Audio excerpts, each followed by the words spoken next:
Yes, yes, yes. We're back again. Patterdale Talk Wednesdays. This is episode 19. We call it Bark 19 because we're dealing with the dogs, so why not? I'm here with the big bro Biggs again. And we just gonna today we gonna I was actually out in New York last weekend. So tonight we're gonna recap and talk a little about my experience, what I learned, stuff like that.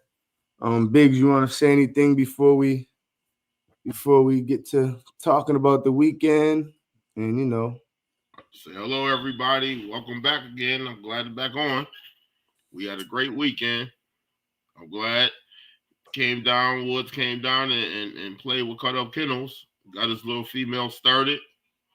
And y'all about to hear some good stuff. yeah, yeah. Oh, and first of all, let me thank you for your hospitality. Welcome me and my cousin with and I know my cousin been out there before, but you always welcome us with open arms, hospitality, showed love and appreciate that. I want to thank you for that. Just off the top, because you don't gotta invite people to your establishment, your house or whatever. You know what I mean? So appreciate that. Let me get that out the way. Let you know that. You know what I mean? But yeah. So yeah. As far as the weekend, a lot of you guys know my cousin Keith. We drove out to we're out in Boston, so we drove out to Biggs. Went hunting. I bought my 1-year-old Patterdale out there. She's a female from Mason. A lot of you guys seen the video. She did a good job. First time in the earth.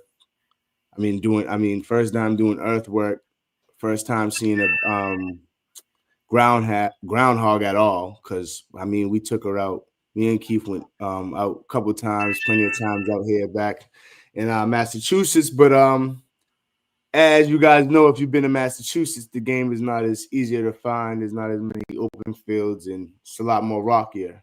So it's a lot more harder to find game in general, including groundhogs. But yeah. So we went out to New York to rock with Biggs, and yeah, and went out to the fields, hopped out the truck within about I don't know five, about three to five Maybe five minutes, minutes. huh?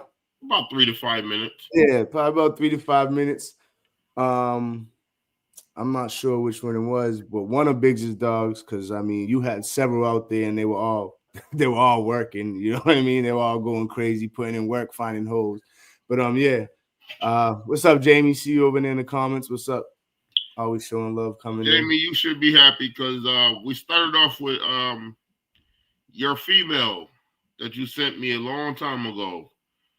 And Fire, we actually used two of her sons this weekend. And the first two dogs we released was Fire and Chase. Yeah, Golden Chase. And they was phenomenal. yeah, I'll let you yeah, tell it how you worked them dogs today this weekend, guy. yeah. Fire and Chase, they both was just on it. Chase, he seems like he's like if we talking levels or whatever, he might be a level up just because he was just finding everything. But Fire was doing the same thing, really. I think Chase just maybe got lucky and maybe found maybe a couple better holes, but Fire found her holes, was going right in them. Chase was going, and I think the first hole, I think they both went. They both went because that was another thing. There was times where you had three dogs all at once. We was turning collars off and turning them back on or whatever, trying to see where the dogs was at. But yeah, at one point, a couple of times they were both in the ground, and then there was I think you got another dog, Foxy, and Yep. Foxy was in the ground too. But whatever they found, so yeah, there was one point where might have been one of them found a groundhog, and that was in probably like we said 3 to 5 minutes. They found a hole. started alerting like there was something down there. You let Chase down there, let Fire down there. They found it. We started digging it up, and what was I know the one of the first ones we dug up. So we dug to the dog, and the dog was like right there, kind of like face to face with the groundhog, but where the groundhog was, he still had to dig out a little more. You know what I mean? The hole was a little bit too small to get up in there. So that's when we pulled that dog back a little, and we was like, all right, we brought her out here, so let's see if my dog Cinnamon go in there. And I think that's one of the videos that's up there where you can see they got the shovels and they're digging it out to make it bigger. And then finally the groundhog kind of like pops his head out a little, and Sin goes right in and grab it. So that was, as far as me, I was like, that was good, because it was like, damn, you know, you've been working with the dog, you drove all the way out here. The last thing you want is the dog to see it and back up and run. But yeah, she gave it a couple barks. Yeah, exactly. And then just realized once she, I guess, figured out what it was or whatever in her head clicked on to do what she's supposed to do, she went straight for it. And yeah, I felt good about that. And that felt real good to see her actually, like, you know what I mean? To just, she really didn't hesitate too much. Just went straight in and grabbed it. And the main thing was the when she got like bit. I said, when she got bit, and she yelped for a couple seconds and went back at it. That let you know she was in it for the win. Yeah. She came out a little mark on the nose, little blood, but she was ready to go. And I mean, she was, honestly, since we left, she's been turned up. Like she just now she ain't just getting out the car like walking. Now she tweaking, like looking everywhere and shit. Like, chill out. We just going for a walk. But it is what it, I mean, that's how you want them, I guess, you know, ready to go. Because now, yeah, even if we in the backyard, now she's going up under shit and doing, you know what I mean, just searching everywhere. She was doing that before just naturally. But now it's like, she's like, you know, she's excited to find something because now she knows what it feels like. Yeah. But one of the main things, honestly, was how fast we found game. Because like I said, I've been out with Keith plenty of times. I went out with Marshall and our buddy Peter, and we didn't really see too many we didn't really see nothing at all. There was one time with Keith where we ended up seeing the groundhog run up in the hole or whatever.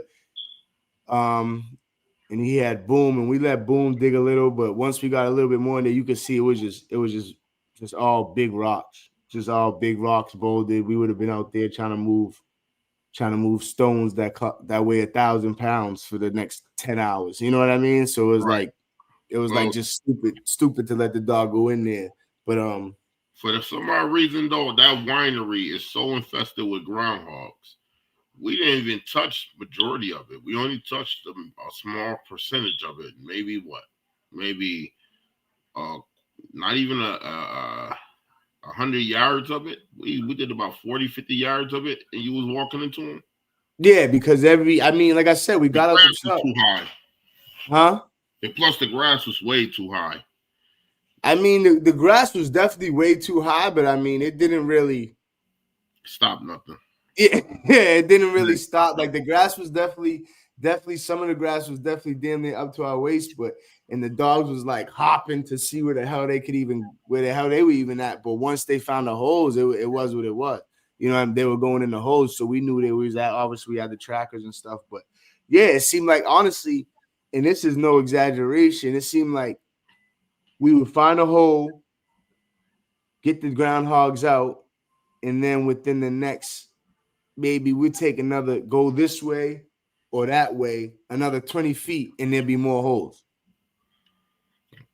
And then there was time where he's like, I got a hole here. And it was just a matter of which holes the dog went in first. So we would work that area. You know what I mean? But I mean, and then it was like I said, out here it's real rocky. So out there, the dirt was real soft. It was real easy we was locating them. Okay. 6 inches down, foot down, foot and a half down, and we digging them out real quick, getting to them real quick, getting the groundhogs out real quick, and what we probably we also had enough people too. We had about 5, 6 diggers. That was that was key, because there was there was about 5, 6 of us digging, so we was getting through stuff. We was getting through stuff pretty quick. Jamie King was out with his Mr. Parks. He came out. He went to bed already because he would have been on the show talking junk. Yeah. King was definitely like we said, we had 5 or 6 guys out there digging. Of course, King was one of them. And King taught me a lot too. Huh? Mama had her track meet, so she couldn't make it. Yeah, I know. She was upset about that too, but that's how it goes. Next time, she definitely gotta get out there with us. But hey, she catches fish and stuff, so she'll be all right. She'll be all right.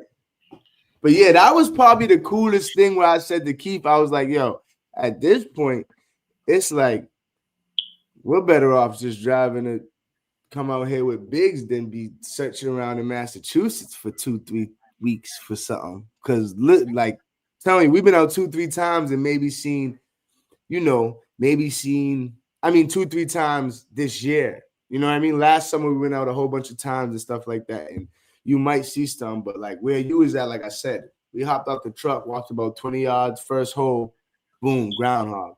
Got that one out, walked about another 20 yards, boom, groundhog. Got that one out, walked about another 30 yards, groundhog with 6, 8 pups or whatever. You know what I mean? Right. Remember you had that. Remember you kept sending fire in there to go grab the pups out. That was Robin. That was Robin. Okay. Kept bringing all the babies out.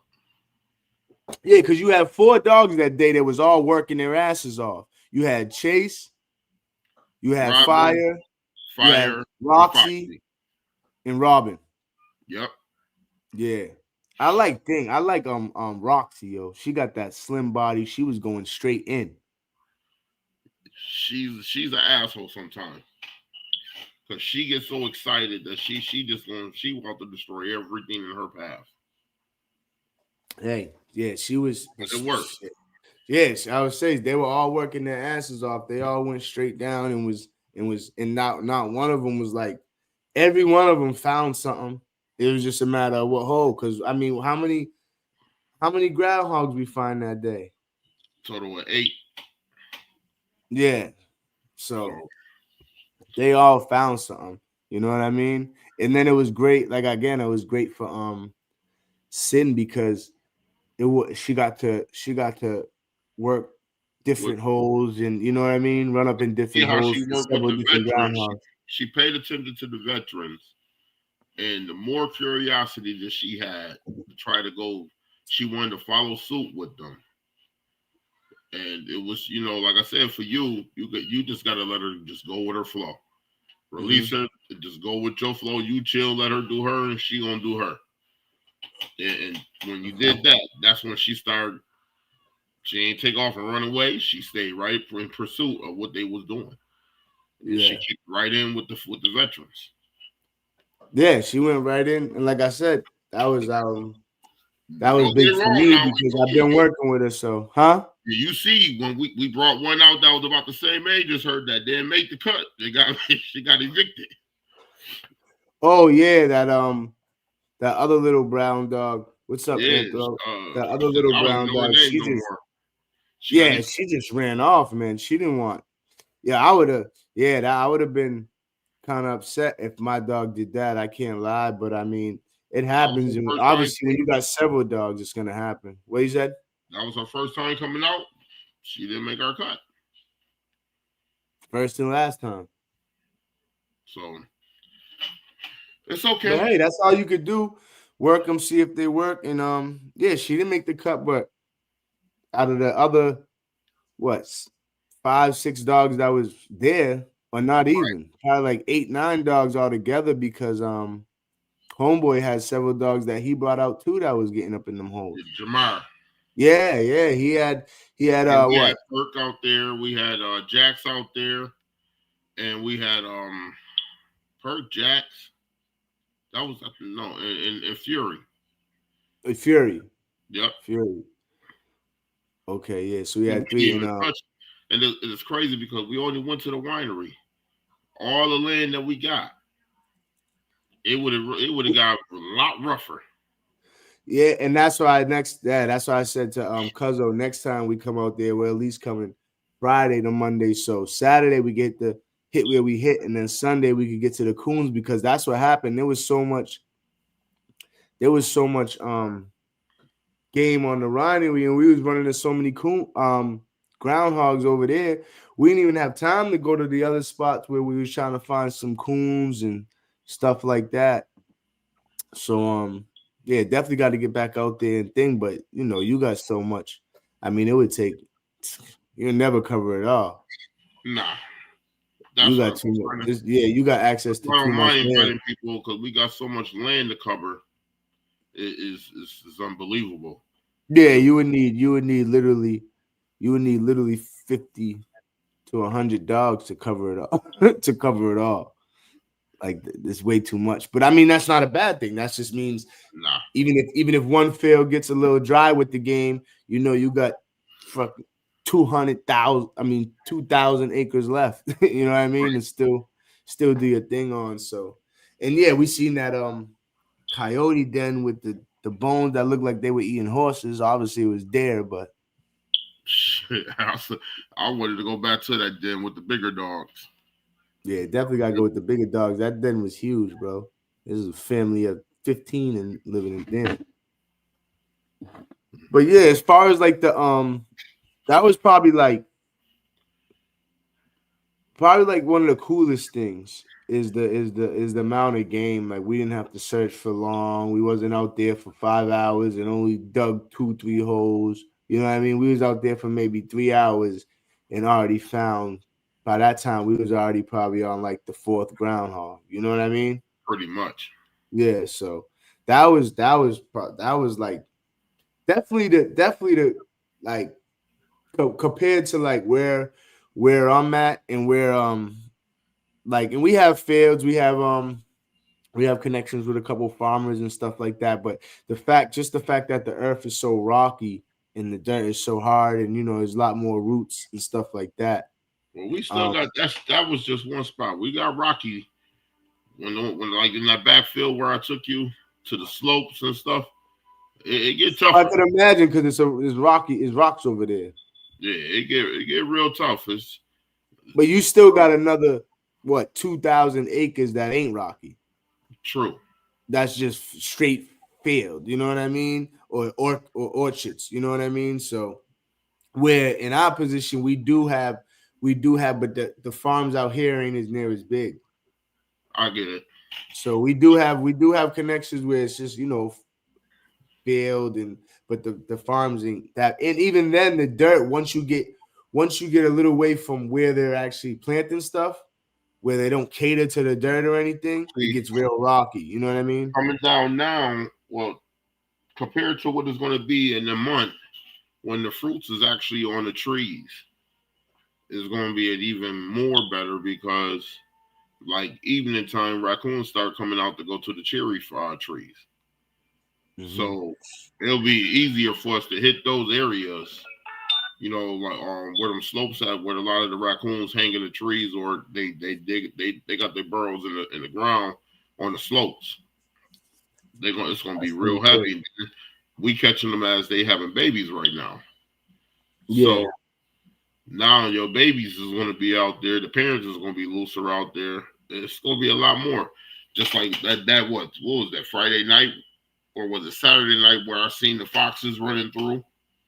The young foxes was running through. Catching them in the ground is going to be kind of slim, because they like to sleep above the ground or when it's warm. But we're going to have a lot more. Yeah. I mean, when we was driving up there, obviously we got up there Friday night, probably, I don't know, 1 a.m. or something. But On the way up there, just looking on the side of the road, we saw about 20 raccoons, 2 foxes, 30 damn deer. You know what I mean? I think like one or two coyote. And that was just driving. That was just from like getting off the highway and driving to your house. You know what I mean? Right. Just that like what 10 miles or something. We seen all that just within that 10 miles. Damn near almost hit a deer. We got so much game out here, and the hunting is lacking. We the only ones that deal with dogs out here, so we're not gonna cover everything. And then on top of it, you got an orchards. So the animals got their food. They got a lake. They got the creeks. So they got everything perfect. They grow full potential. You guarantee to walk into what you look at the size of the groundhogs we was getting. Yeah, it was every bit full size. Yeah, definitely some fat boys. And what's this? Jamie Parker said, I'm bringing a couple of my little Wookiee dogs with me to the show this year. Can't wait for you to see them. Yeah. And so around that time, would you say, just to talk about, maybe the show a little coming up as far as, because we're talking about the game in New York, around that time, the show that's around the time when you're saying is like, prime as far as like August. Yeah, it's gonna be a good time. We're not gonna we're gonna do a few hunts until then, but we're not gonna do as many. We're not gonna disturb a lot. You're trying to leave the game out to you. I got a couple places that we never been to that we consider uncharted that we want to try out. So we'll probably go try those places until y'all get here. Then once everybody get here, then we can hit the orchard, hit it all. The hot spots. Yeah. I guarantee that winery is going to be. If you want to make sure you test your dog in some good ground, that's going to be it right there. Yeah, definitely. That winery was definitely booming with a whole bunch of spots. I mean, with a whole bunch of games. So and Jamie will bring all the dogs you want. We got room for every last one of them. Yeah, there's definitely enough game out there. So hopefully a lot of people come out. I know I'll be up there. Jamie Park will obviously be up there. So hopefully a lot of people come out and we have fun with it. How was your working with Fire? I want Jamie, because Jamie sent me Fire when she was about 5 weeks old. She just was coming off milk. Damn, she's about 8 years old now. Yeah, Fire. Fire is about 8 years old, going on 9. You're never gonna retire? I retired her. I just brought her out because she was tearing up so much. You see the hole she dug in back of the house when we had her on the ground? Yeah, but she didn't seem like no retired. She was wilding out. She didn't seem like you retired her. That's why I brought her out. But she been retired. I didn't hunt her last year, really. But I think we did her one time just to give her a little taste, and that was it. Oh, okay. Yeah, I mean, I thought she was one of your dogs you regular hunt with. As far as recently, I mean, I know you have in the past, but because of what you just said, but yeah. But as far as her, I would say so. It's probably me, Keith, Jamar, and King. Probably like work. That was work. Obviously, we had, like we said, we have more people helping digging. But as far as working the dogs Fire and Chase was the ones going crazy, and then you had Robin and we brought them out the second round. Yeah, but I would say Robin and Roxy, they came out to the second round. With the first round, we found most of the stuff. So the first round was really Fire and Chase, and I mean you couldn't really. They were both doing their thing. They were. I mean, like I said, I didn't know. I mean, and obviously I'm no expert or nothing like that, but I didn't know that Fire was supposed to be retired, because she just, I mean, ain't nothing really. They just did their thing. They went in the holes, dug shit up, found the hogs. We dug them and the hogs out, kept it moving to the next hole. You know what I mean? Fire was on fire. That's her mom. Yeah. Fire was on fire, did her thing. I mean, Yeah, she's a pure like I vessel. said, Chase. Pure vessel dog. She a pure vessel dog. When I bred Doc to Fire, when that litter came, we was actually hunting. Fire was 8 months, and we was out hunting in December, and it was snow raining, freezing. It started coming down. We hit a fox den. Fire was on the fox. Doc was on the fox, and little Missy was trying to get down there, and that's when we hit. We ended up pulling Fire out. She killed her fox, and Doc was still on the fox down in the ground, and we worked, and just messed me up. Thank you. That night, that day, in the middle of while we was looking for that, before we walked into that fox den, I didn't see that Fire was in heat, and Doc stuck her. And that's how she got pregnant with her first litter. I was about to say, and that's Chase. Yep. Robin was the second litter. And that whole litter turned out phenomenal. Pretty much all of them died in the ground working. Chase, I sent him out to Maryland guy, got him out there named Todd. And he had a lot of work that he had to do, so he didn't have time to hunt him. So he sent him back down here to continue working until he got freed up. And that's the results you got right there. That's what's up. Yeah, as far as working with Fire and Chase, yeah, it was good really too, because I was learning from them because they're already experienced dogs, and obviously my dog Sin was following along and learning from them, and that was kind of the whole point of letting them do their thing and letting her watch for a minute. And once she kind of figured it out, because she still got a lot of work to do, a lot of learning to do. She only a year, but once she seen what they were doing, she started getting involved, and she did her thing. And she definitely did her thing. I love the way she was moving. Yeah, thanks. I mean, that's what I was hoping for. You know what I mean? That's all you can really hope for. When she sat on that chain out there, she kind of looked like she was one of ours. She was over there barking at your pigs. Yeah, she wanted to fight the pigs now. That was a fight, though. I don't think she wanted to really try to play with. No, that's a boy you got over there. You don't want none of that. But as far as the so in where we was at was just the open, like nothing grows there. That was just the open field. They use that field mainly for hay and straw. Okay, and then see where he had his grape. You see where he had his grapevines at a little up close front. Yeah. Yeah, so I would imagine he's expecting to expand his grapes at some point. But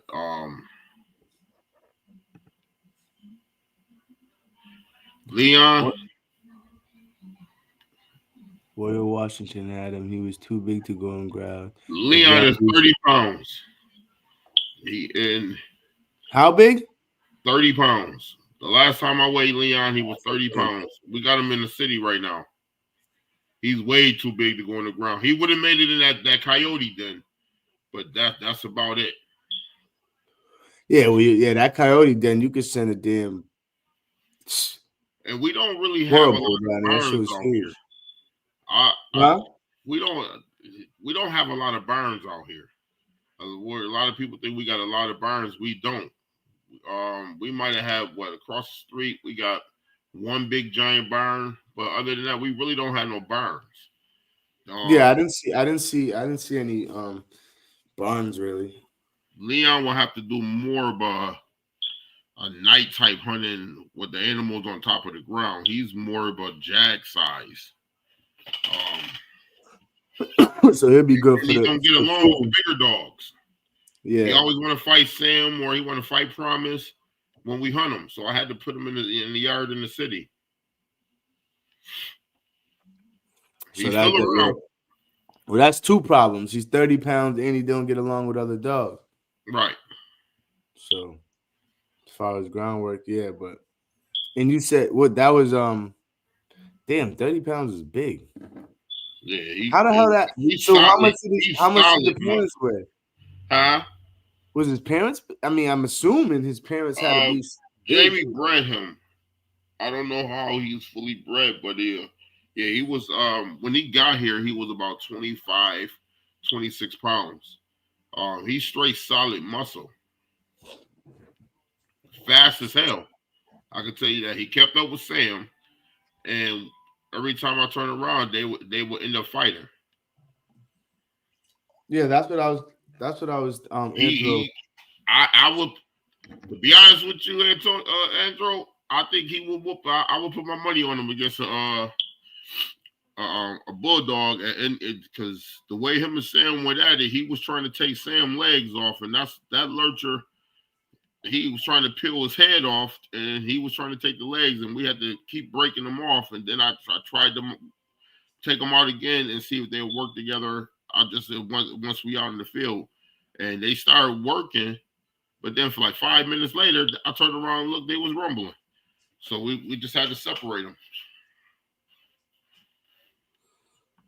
And you bring that I see you had well, that's King's presser, right? Yeah, that's King presser. And he brings that presser out with him? Yeah. Yeah, I know King does. King. The only problem is with her, as long as you don't touch the kids, she'll work with you all day long. But if you touch the kids, then I got to save her, stop her from attacking. And that means like even if you can't even play around the kids. You can't play around them or nothing. So we pretty much take her out when we take Sam out, and we just going out for like coyotes or just doing some night hunting. Yeah.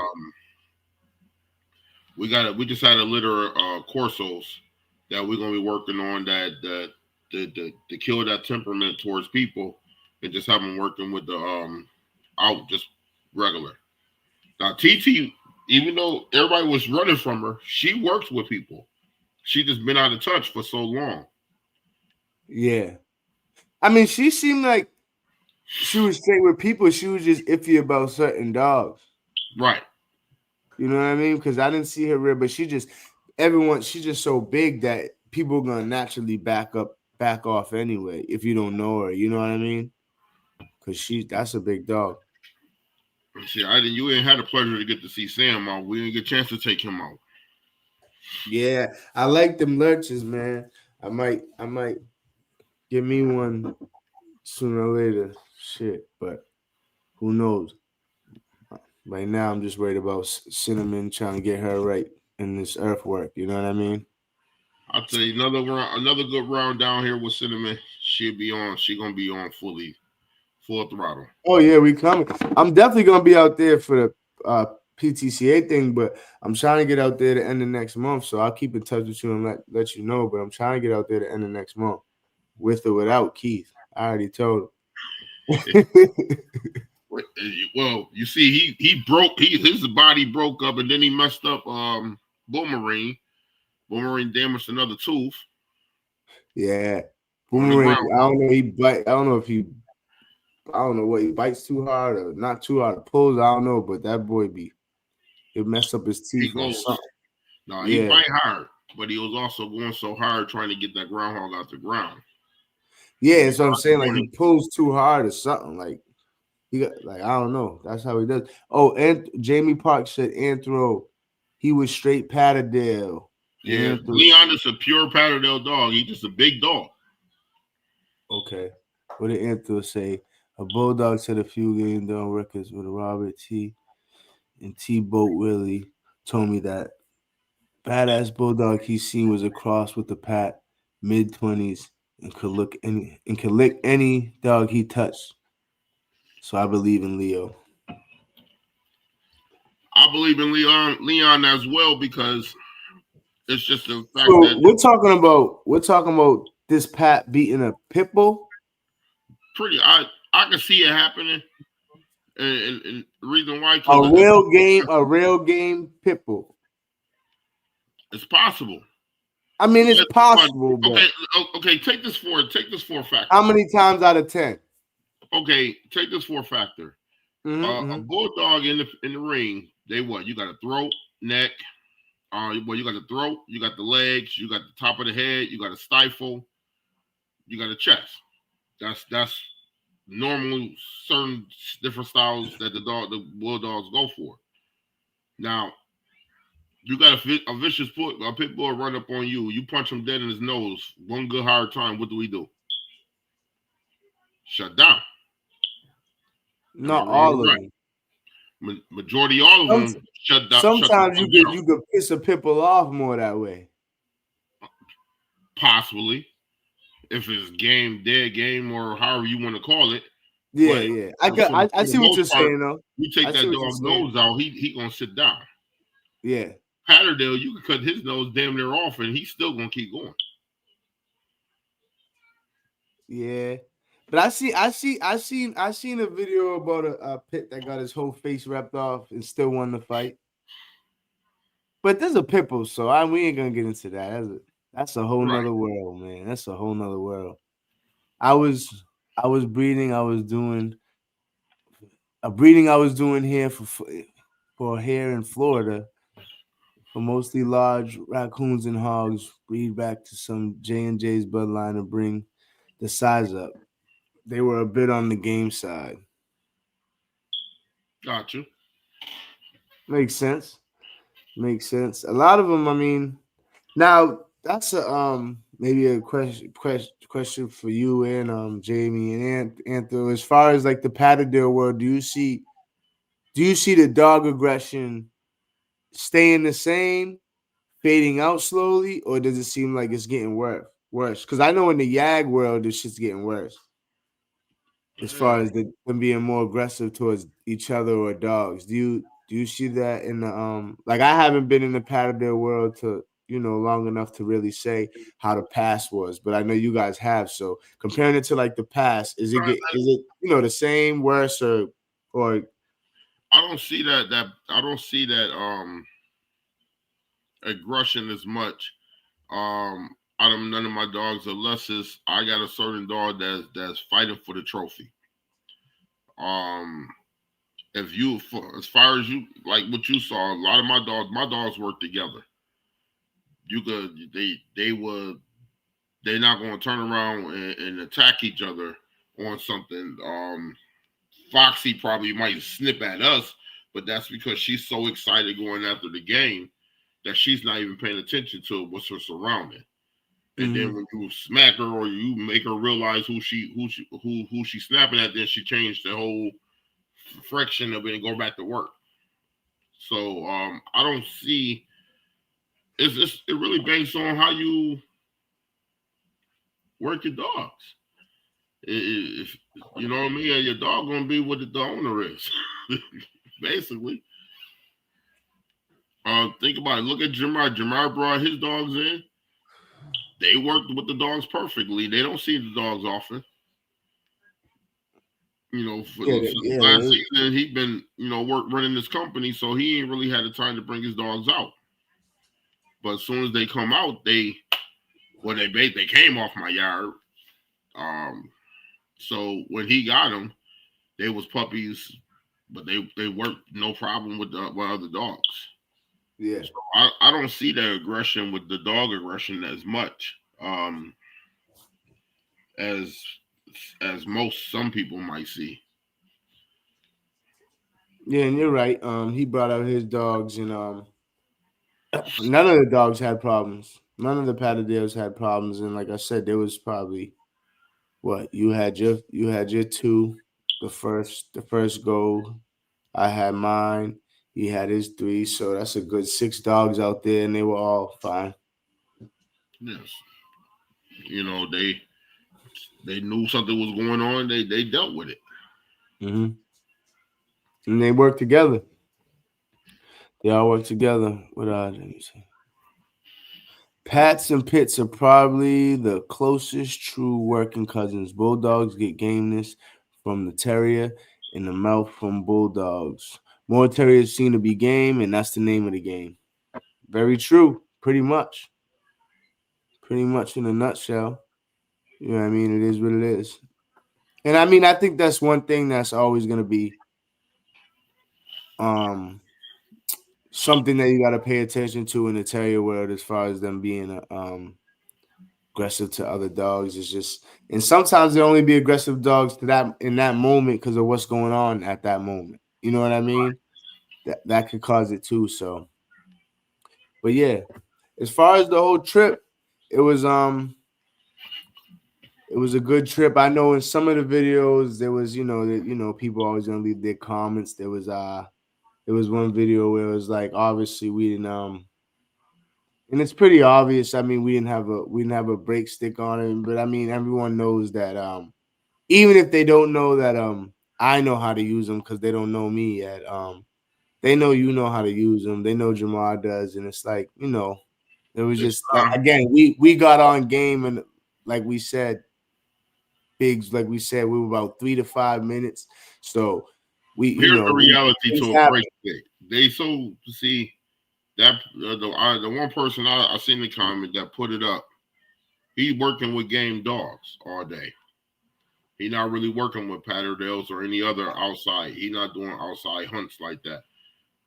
The break sticks, when you dealing with the game dogs, so the opposite person control his dog, you control yours, and they use the break sticks. But we dealing with wild game right here. So if I'm getting my dog off, I can bring the break sticks out, but if all I got to do is put my finger up under my dog's throat, add a little pressure, he release, it's fair game. It ain't no harm. It ain't doing no damage to the mouth. It's we good to go. Yeah. The groundhog was released right away. My dog was still in perfect content. So what was the purpose of me worrying about getting a break stick? I could easily grow a stick if I didn't have a game stick and just use the stick. But what's the purpose of doing all of that? And again, like I said, we was moving on, to experience. We experience dealing with dogs and game. We gonna handle it the best what we feel comfortable with to keep the make things move like it need to move. And between all of us there, again, I'm pretty sure there was 2 or more break sticks in one of the 3 trucks. Yeah, we didn't have to rush. Why do all of that when we had a simple matter of not wasting time and just get the dog off? We wanted to keep the groundhogs alive at that time, so we did what we did. Mm-hmm. And I get it.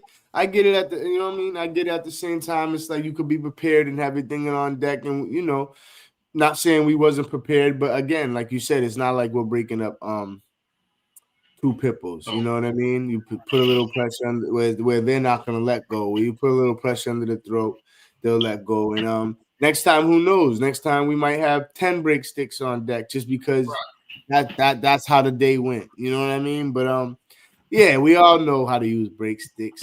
And I'm pretty sure, some of the comments are not some of them, some of them are jabs, and people are looking to see what you did wrong. And some of them are just, little jokes. And, as far as me, I'm always stay positive vibes. My bracelet, I thought I had my bracelet in the drawer that JB Perks made for me. I mean, we got sticks for days. Yeah, I mean, I had one. Me and Keith had one. He had his. I had mine. We just, at that moment in time, they wasn't on deck. And like I said, and to be honest, for me, as far as we was finding game a lot quicker than I thought. Because I'm not normally. And that's I told you my experience. We don't see game like out here like that. So. That would be the problem right there. That person who came out with that statement lacked the experience of being out there hunting. So how would they know? Yeah. I mean, I don't. Me again. I don't know that person to say. They could be someone who hunted the most in the world. They could be someone who never hunted. I don't. You might know if they do or not. I don't really know if they how much they made a statement that they either way, the when they made the statement that they go when they get a Patterdale, they'll come out with their Patterdale, the break stick. that said it right there. You don't hunt no dog. You might hunt a big dog or doing that above ground hunt, which is nothing wrong with that. But I don't even know if you're doing that or not. Mm-hmm. You know. Yeah. And the one thing I said, like in me and Marshall, we tend to say it on here just to, this is not really as far as like the way I look at it, and everyone has their own opinion, but the way I look at it, it's not the other world where it's dog versus dog, where it's like you want someone else's dog to not be as good because your dog might end up having to deal with that dog later down the road later. You know what I mean? Or have to deal with that next. So of course you're hoping that this dog is not up to par as much as your dog, because your dog might have to go against that dog. Obviously, that's not what we're doing here. So it's kind of like a thing where it's like, for me, in the way I look at it, it's like it's us and these dogs versus the rodents. It's not us and the dogs It's versus supposed each to be other. like that, but it always turned the men versus the men, Well, and dogs that's don't the get natural natural way vibe of the, yeah, exactly. That's the natural because vibe of just all we humans. doing. But I look at it as if it's going to go into the competition thing, well, then that should encourage more to go out and hunt their dogs. And To that get should come as more to come out and to come out to events like and again, it's kind of like, yeah, it's a competition thing. So encourage even you to like work you your have dog. event, Because huh? if you got more Patterdales out there working, then it works out for everybody. You Mm-hmm. know, too many people sitting down on their Patterdales watching TV, watching, me and my Patterdale watching the movie, or me and my dog at the pool having some drinks. Well, get out there and work your dog. Mm-hmm. As simple as that. Yeah. If they're gonna get And on then, here and speak people about are it, looking at, true. our I doors was is like, open to everybody. yeah. We have no problems hosting or respecting anybody who comes. You know, And so Jamie Park said, you touched on this subject before. They need to work or they get aggressive, of course. And that's true too. If you got dogs that are just in the cage all the time, then yeah, they're gonna get aggressive towards anything because they got so much just held up in them. So that helped too. If you got with that, also helps with dog aggression, is getting your dog out more, getting it doing things more, running more, whatever. Get it spring you pole or whatever see, you got to do. But those type of things help a little bit more too. If your dog's caged up a little bit, a lot, depending on the dog. Not every dog. Some dogs will be caged up their whole life and they're gonna act one way. They're gonna act cool. Some dogs that being caged up, it might make them a little aggy or just more energetic or just they're just built up with energy because they've been sitting. well, you see ours, we got to keep them in maximum security all the way around the circle. As soon as y'all touch the ground or went on that ground, they all start flipping out, ready to get the ghost. Yep. But this is a Grit and Grin Terriers. This is definitely a big, now we don't deal with that out here, but yes, in some I agree states 100%. some states having a break stick isn't even worth it because they automatically connect you to dog fighting or will charge you with dog fighting even you don't have it, even if you don't have a friggin' dog, just because you have the break stick. So I know that's a Buffalo. very good point.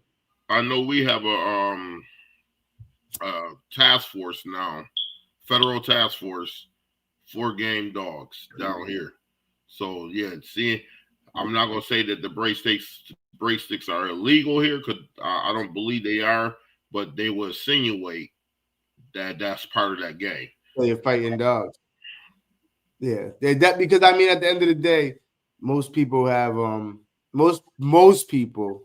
We're just gonna keep 100. Most people, when they have break sticks, they're they're dealing with fighting dogs or whatever it is. So that's a big point.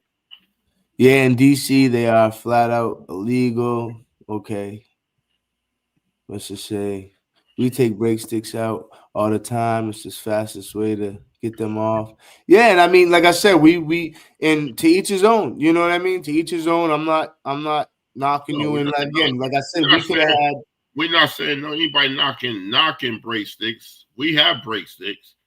It was just somebody made a statement on the video that like we was an experience and that we should have had break sticks out there to get the game off instead of putting the finger up under the dog throat and forcing him to release.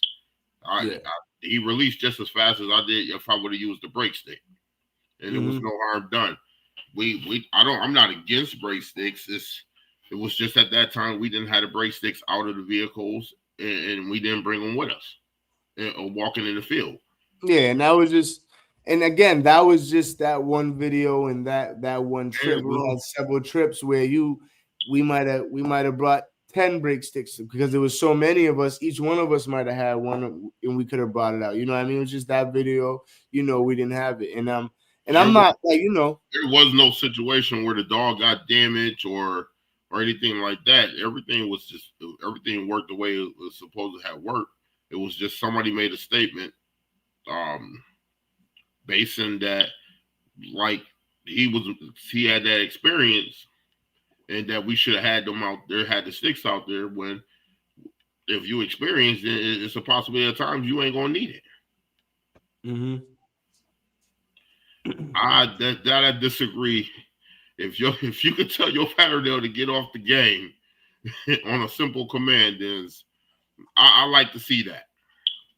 I don't know. I don't know if you have Patterdales.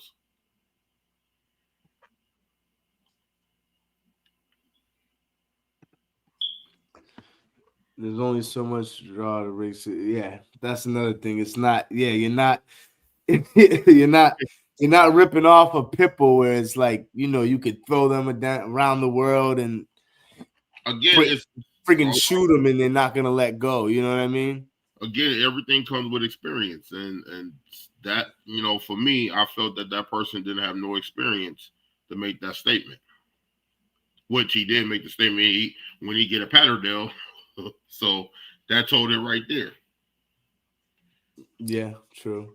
And another thing about the break stick too, I mean, not saying people in here don't know how to use them because we do, and even if I'm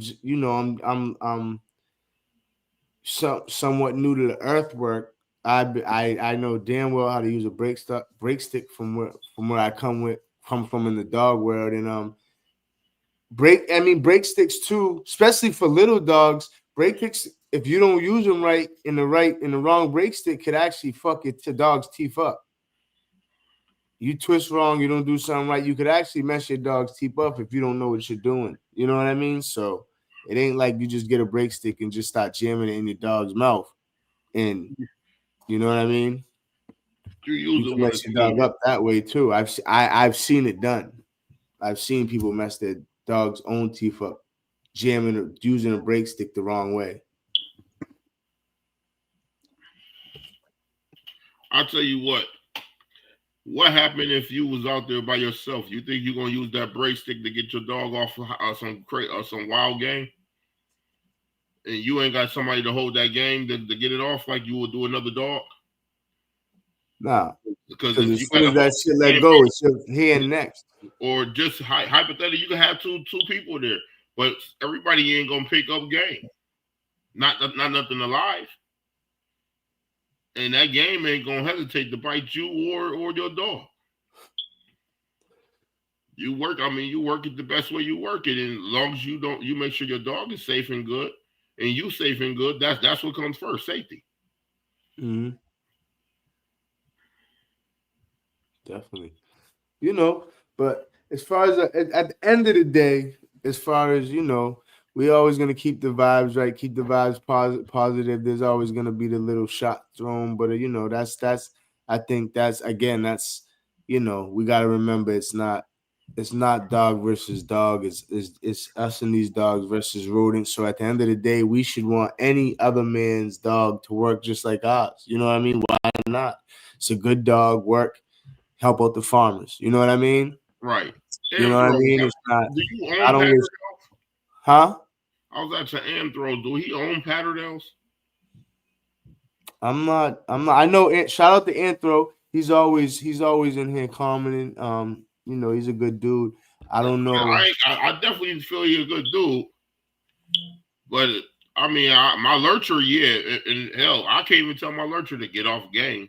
Once he on it, he on it. Yeah, certain dogs. I mean, if he, and again, everyone comes from different worlds, different yards. Was what we call it over here. My people in the dog world, different yards, and if you're around dogs where they might just let go off game, and I mean, there's some. I mean, I know there's dogs like bird hunting dogs and all that shit where they just their commands a little more different, and I agree, right? Drop, but above ground, but I don't think that when your Patterdale's in the ground, it's just going to release game by you saying let it go. Well, when your Patterdale's in the ground, I don't know why would you even want it to say let it go. So yeah, that's I don't know. You know what I mean? When it gets wild game, if that dog, you tell your dog, I mean that's. I don't see how that's gonna be a double edge or whatever. Because if you tell your dog to release, your dog get on a honey badger or just American badger, and you tell your dog to release, and then your dog turn around and release, and that badger will kill him. Then what? Yeah, I think he might. I think he's talking about more. He got to be talking about more of the bigger dogs dealing above with ground. Sometimes the release comes with a reward. Game life. Yeah. I mean, if you train your dog to release it once it's dead, yeah, that's okay. I get it, but I don't see my I don't see none of my Patterdales releasing. And if they releasing and walking away from a live game, that means something ain't right. Yeah. I mean, and that's the thing about this too. Everyone's gonna have their opinion. It says, should say grit and grid. You're absolutely right. A good amount of pats will learn a passive out once they realize it's just more fun ragging things that are alive versus dead. And I make again one thing like I always make clear a lot 95% of anything is opinion. 95% of anything is opinion. So everyone's gonna have their opinions in here. I agree right here. Performance. Shout out to Steadfast Performance. Thank you for coming through and commenting. I'm not sure if you've been in here before, if you watched before, but thank you for coming through and commenting. Everyone, like, comment, subscribe, please, too. Like, comment, subscribe, share. That helps out the whole channel, the algorithm. You guys know how that goes. In the working world, that's the last thing you want. A good one will never let go. So so again, that's their opinion. So again, I agree. I agree with this right here is like I don't know. In the you don't really want a dog who's gonna let go. Not a pattern. Not dealing with an earth dog. You do not want a dog. Yeah, I wouldn't see why. I wouldn't see why you would want a dog. If he release on game, there's something wrong with your dog. Now, if it's don't get me wrong, you got a lot of veteran dogs out there that don't like to play with dead, and if it stop moving, they feel it's dead. They will release, but they staying right next to it. And if it's so any signs of movement, they're going to jump right back on. Now, I have seen that. But other than just releasing, because you said release, it ain't going to never happen. What up, Mr. Kaczynski? We got Jamie Park. You said I leave one in my back pocket. Yeah, see? Andrew, you should get you some Patterdales, man. Start experiencing that. On Patty, but definitely talk to you more about working with lurchers because I own a couple lurchers. Good show, gentlemen. Thanks, one-on-one kennel. Shout out to y'all. Even hog hunting. Yeah, you don't want a dog in hog hunting that lets go. Definitely not. Hog, we didn't mess your dog up.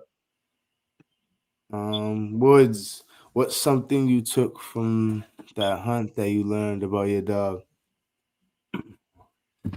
that surprised you? Probably the change in her attitude.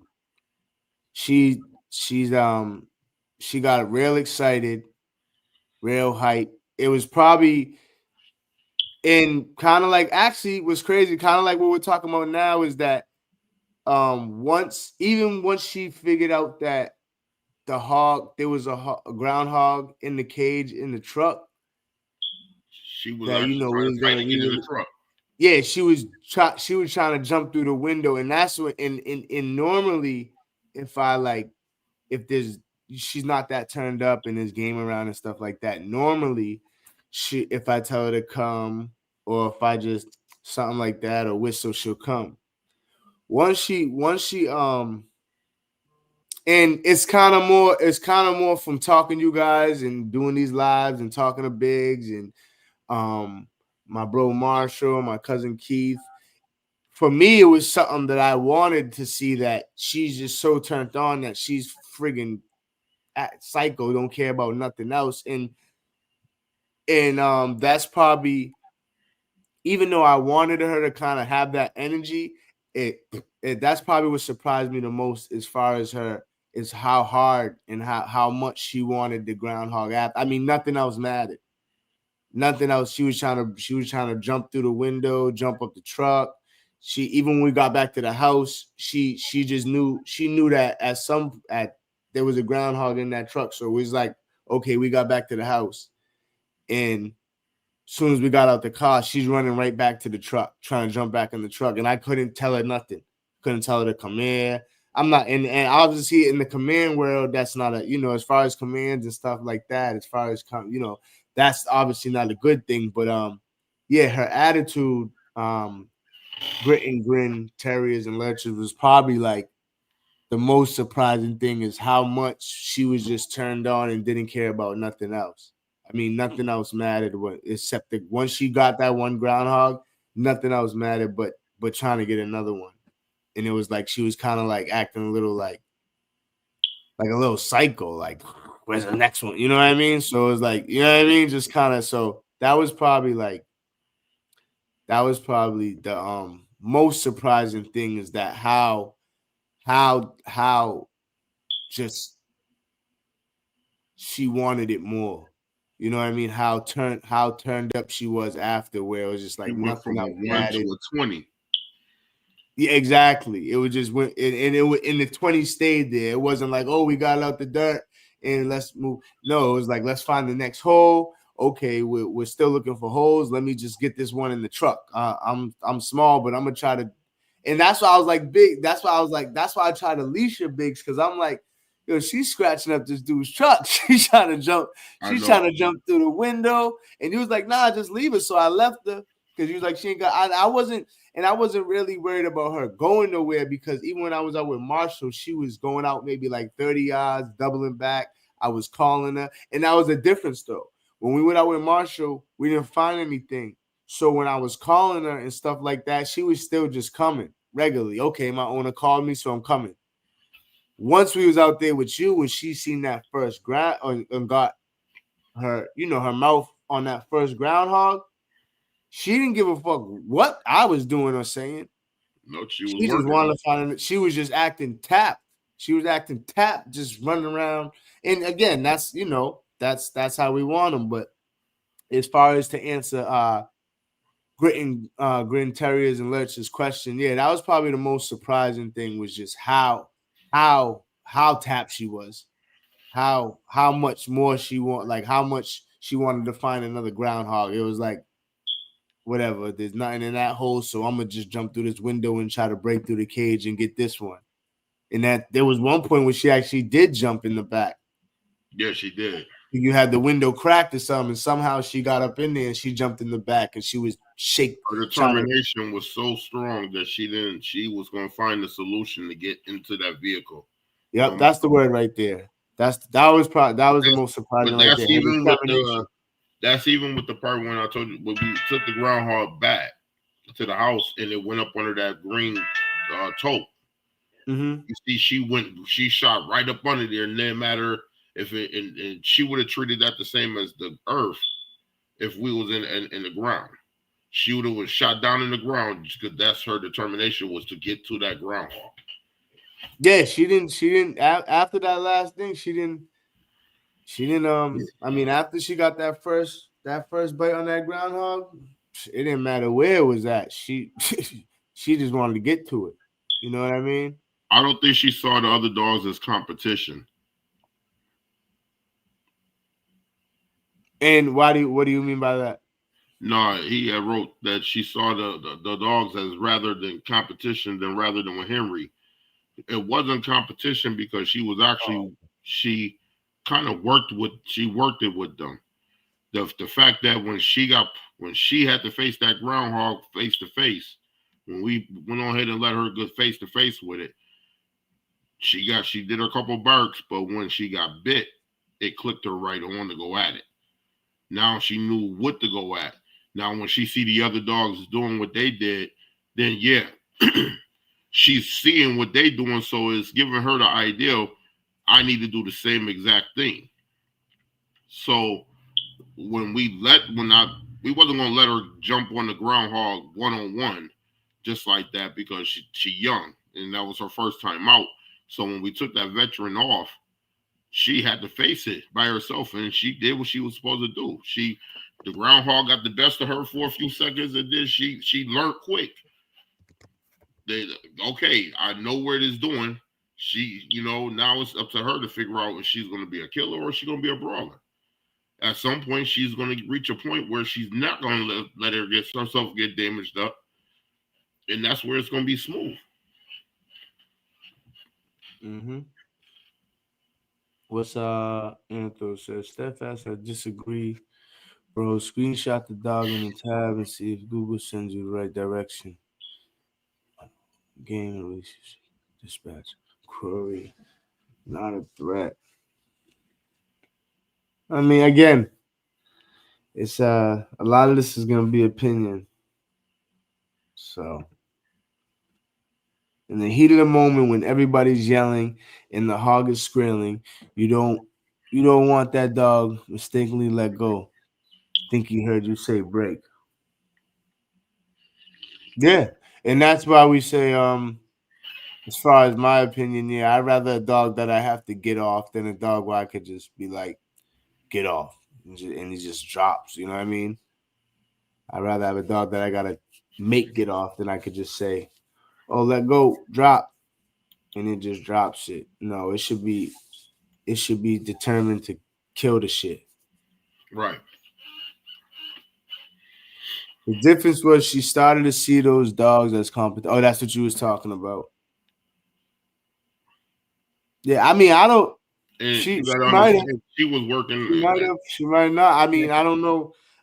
Again, I don't know. Was working She with her, was so turned up. I don't know if she even at one point. I don't even. She knew if there was other but dogs there.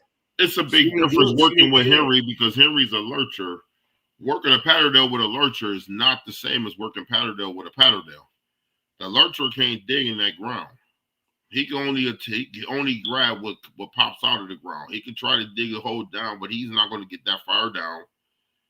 And that's kind of like with ratting. It turns into with Right. ratting. I know it turned into a competition with the other dogs because a lot of they're chasing. They're But that's chasing the same that's what shit.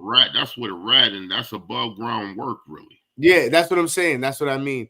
As far as I know, with ratting, it turns into a competition with the dogs for sure. But that again, that's obviously above ground work.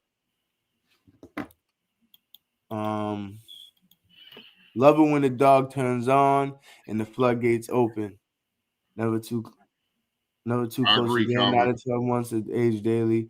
She looked like she was geared properly from the video you shared. Yeah.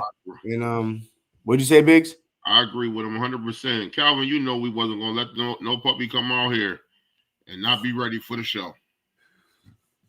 Yeah, she definitely did her thing. And yeah, and that was that was probably definitely something that I loved, and definitely something that I wanted. But that was probably the most surprising thing was because I kind of figured she might grab just the way I've been certain things I've been doing with her and stuff like that. But the determination and willing to just grab no matter where it's at, like Big was saying, she just went straight under that whatever that thing was with no hesitation. That was probably the most surprising thing, was the determination. And yeah, when the floodgates open, it's definitely definitely for me Tell y'all seeing though, it with my dogs, definitely a beautiful thing. I got some videos that I'm going to be releasing soon, but I can tell you, I was looking at his face. He was amazed to see his dog doing what she was doing. He was very, very amazed. I don't think he expected it to turn out like that right off the No, I expected it to turn out good, but I didn't expect her to like I said, the determination in the switch that went on. I didn't. Maybe if I expected it to switch, I didn't expect it to be that hard. You know what I mean? No, Like, she went strong and hard. Now she got to bring her experience and then getting it down in the ground. It's, further down in the ground. That's she heading in the right direction. yeah, that's good to know. That's good to know. And though some have an off switch, if you don't breed train and select for it, you might not even know your dog can do it. Well, that's true too. That's true too. Above ground, bro. I'm loving Yeah, you. I You don't see working why with you. lurchers. I would love for you to come out here and work with the lurchers with me, because I could learn a lot more dealing with lurchers. But you need your experience more with the Patterdales. The Patterdales got to go inside the earth. They going inside the ground that you can't be there for. You can't. If you giving commands while your dog in the ground, your dog will be dead. Because if your dog try to come off game in that ground, he already in a tight fit. He ain't in no easy fit. So being in that ground and you teaching your dog to base off commands, the only reward you're gonna get is that groundhog is either gonna collapse a hole in that dog, smother it out, or he gonna try to turn around the hole to get to you because you're telling him to come, and he gonna get stuck and cut his own air circulation off. That it's not a reward for that. Patterdales is not bred for that command thing when they're doing earthwork. And that's the thing about this, as far as the conversation we're having, what the bro Anthro's saying is, yeah, I think that's the only thing, is that you're talking about thing. Even right here says Mink Man taught his dog to reach query amongst chaos. Yeah, that you're true, and that's true. We all seen the Mink Man, we all watch the videos, but again, Mink Man's his dogs are working above ground. So, and you're right, above ground. I mean, if I'm ratting, yeah, I don't need my dog sitting there shaking up a damn rat to its guts is flying out. Nah, you know what I mean? So if that's the case, yeah, I would want a dog to release. When I say release, because I want you to drop that rat so I could pick it up, throw it in the bucket, and you could go get the next one. You know what I mean? So I definitely agree in that case. But in the ground, I wouldn't. And again, you as we know, and I'm gonna make that clear, I'm no expert. I'm learning now with you guys, but I couldn't see why you would want your dog to release in the ground if it has something, because that thing's just gonna turn around and grab it itself. But above ground, yeah, you're right there. You're gonna snatch whatever it is. If it's whatever it is, you're right there to snatch it up and pick it up. You know what I mean? Rabbit, rat, coon, whatever it is. If you got a dog that you train and release and it does that, but I would definitely that would definitely be above ground work. I couldn't see why you would be giving your dog to release a release command in the earth. He also needs more handle because he does not. Is Ranch Roscoe still reading dogs? He also needs more. I'm not. Is that to you? Oh, see, I'm gonna go right into this one with that competition in trials. For me, that's bullcrap for an earth dog, because you're using the box. The dog is not facing no real trials when he's in the earth ground. So when you saying this guy he's doing some hunting, he's not doing enough. I mean, I could tell my dog to turn around in the box. The box is big enough for the dog to run through. You're talking about a groundhog hole that's maybe about 6 inches, 7 inches wide, and got different turns and go further down. The lack of air, there is no light, there is no oxygen flowing in there unless it got air holes from the moles or the mice. And if you close up one hole, now what your dog got to do? It has to learn how to pace his breathing. It has to. It's already going through. The dog is already facing enough trials in the ground. So for you to try to handle, you can't handle a dog in the earth. You can't. It's impossible for that to happen. You know, you got to come out and do some earth work so you can understand. Oh, and that's one thing that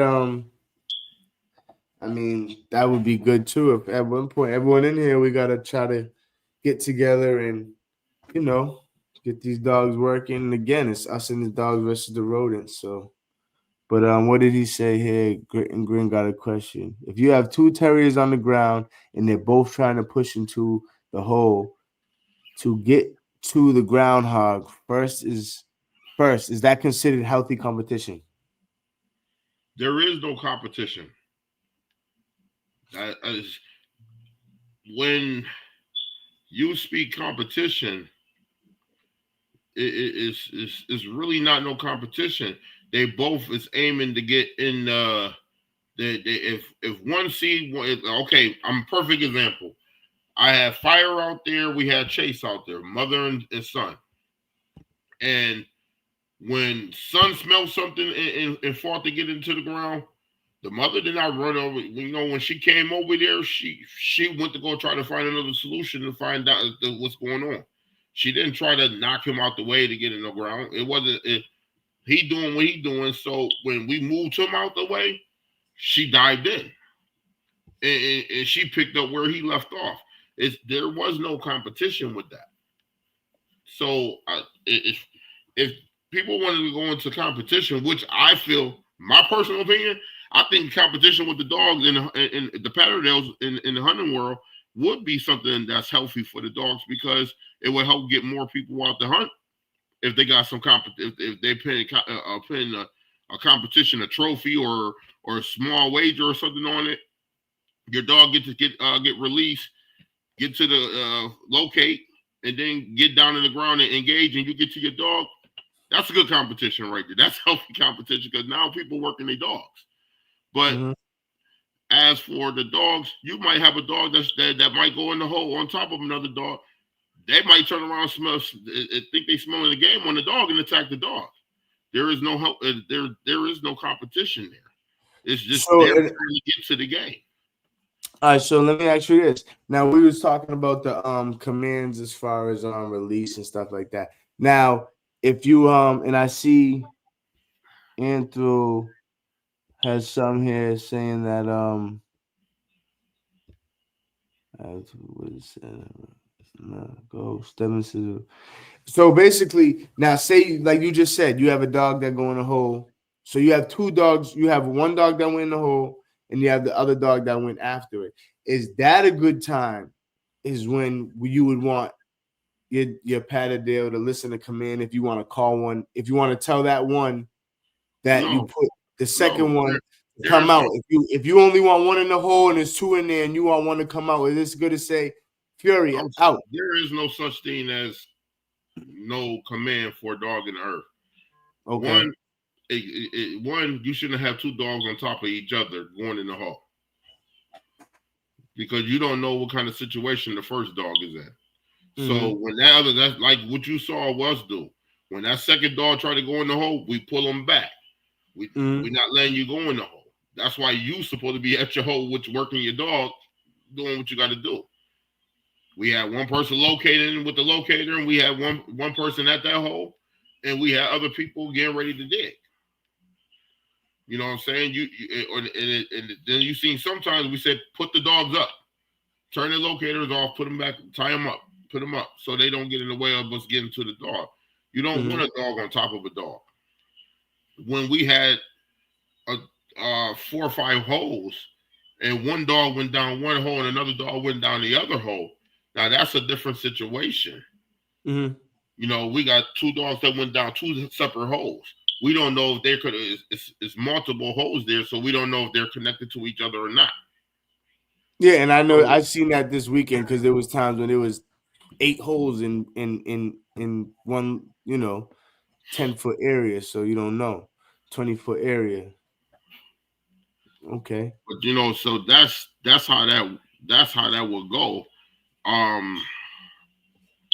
You're not going to allow the dogs to go in and get around on top of each other. That's just a no-no. That's why a lot of people need to start doing earthwork so they'll understand what that earthwork is. and through again down to the last thing you want something and call them. Yeah, okay. So same thing. You guys, But yeah. that's what He he's saying. Okay. steadfast agrees. Steadfast opinion. And again, it's all opinion, guys. It's all opinion. One thing in here, we are, if we're gonna have opinions that we don't agree on, but we all love dogs, so we agree on that no matter what. But yeah, steadfast. He agrees. His opinion.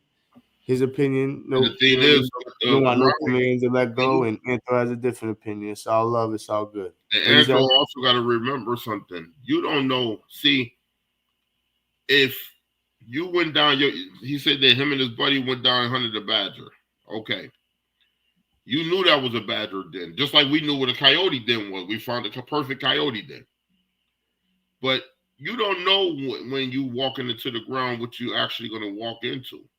It could not. We've been down at that same field.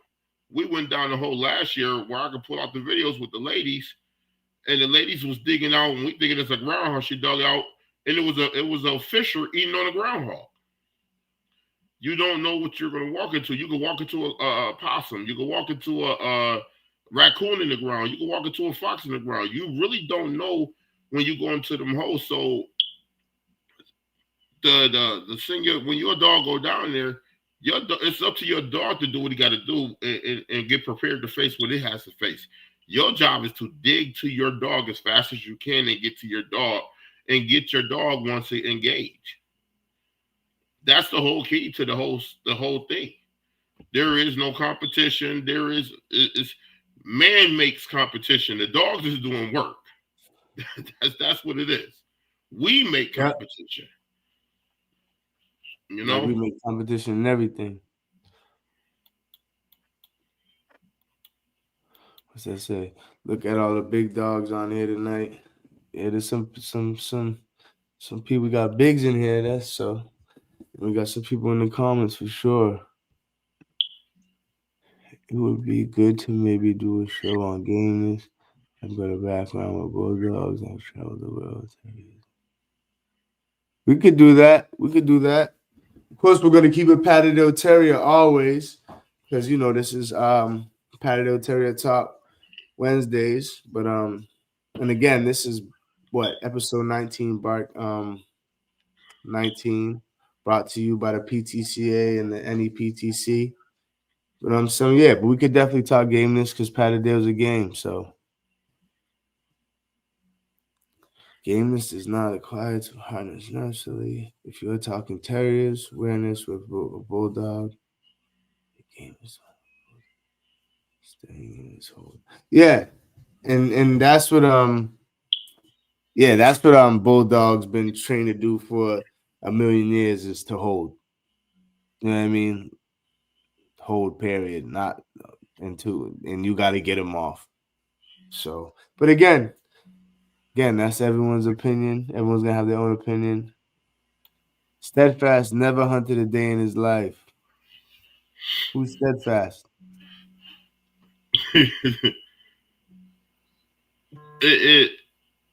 He might not have, but this is where everybody started learning stuff from events and conversations and podcasts and stuff like this. This is how they learn. Yeah. I have to speak. He started off doing the Patterdale show. He went out a few times with his cousins, but when he came down here, he got a full dose of experience for his first time out, and he did excellent with it. You know what I'm saying? It wasn't like everybody got to start somewhere. It's all types of different ways of hunting dogs, and it goes. Yeah, and that's and like you said, it goes, and that's how it went this weekend, and it was it was a great weekend, and like you said, I went out with my cousin plenty of times, but never really found anything. This time we was on the ground 3-5 minutes, and we was digging, so it was perfect. And for anyone who wants to get out, I mean, Biggs is always welcoming, and he could show you more than he could tell you. I was there, Yeah. you know what I mean? Because there's a lot more going on, and a lot more that went on that we didn't post, or that we didn't get a chance to record. You know what I mean? Shit, good things. Hey, never know. Some bad things. That's how life works. But I mean, we didn't have any bad experiences that weekend. Everything went cool. All the dogs went home fine. We found a lot of game. We all went home fine. And it was So crazy that because was. I just had lost a dog a week before this weekend. Mm-hmm. He died. A groundhog killed him in the ground. He circled up on his back to get into the hole, and the groundhog took full advantage of it. And once we got to him, it was already too late. They both were dead in the ground, smothered out. So I mean, it happened. It's what you got to prepare for. Mm-hmm. One-on-one game. This is a revolving door conversation when it comes to pets. Yeah, and that's life again, and that's why when it comes to most conversations, at the end of the day, if you stop and realize it's all opinion, you know what I mean. Not all opinions. Sometimes facts are facts. Sometimes stats are stats. Numbers don't lie. But 95% of the time things are gonna be opinion. You just gotta respect another man's opinion. Keep it moving. What's up, Pop? Couple jokes. There are mixtures that get it in when the game tries to get away, then bay when I it's in their agree with you face. there. They're And trained to do that. but you teach your dog that, like, that was the one thing that Cinnamon, when she went to barking, we put a stop to that real quick, because we didn't want her to catch on to feel that the barking at the game was just it. So because she would have got comfortable just doing that if she would have felt that that's what he wanted her to do. And we stopped it right away, and she took that bite and got what she had to do. And she showed what she was going to show. I agree 100% there. I don't like bears at all. I mean, it's a lot of people that do like bears. I don't like bears. You're gonna get two type of Patterdales. You're gonna get a brawler, actually three types: a bear, a brawler, or a killer. One of the three, and you got to figure it out how that go. Now, I do want to say, a lot of people that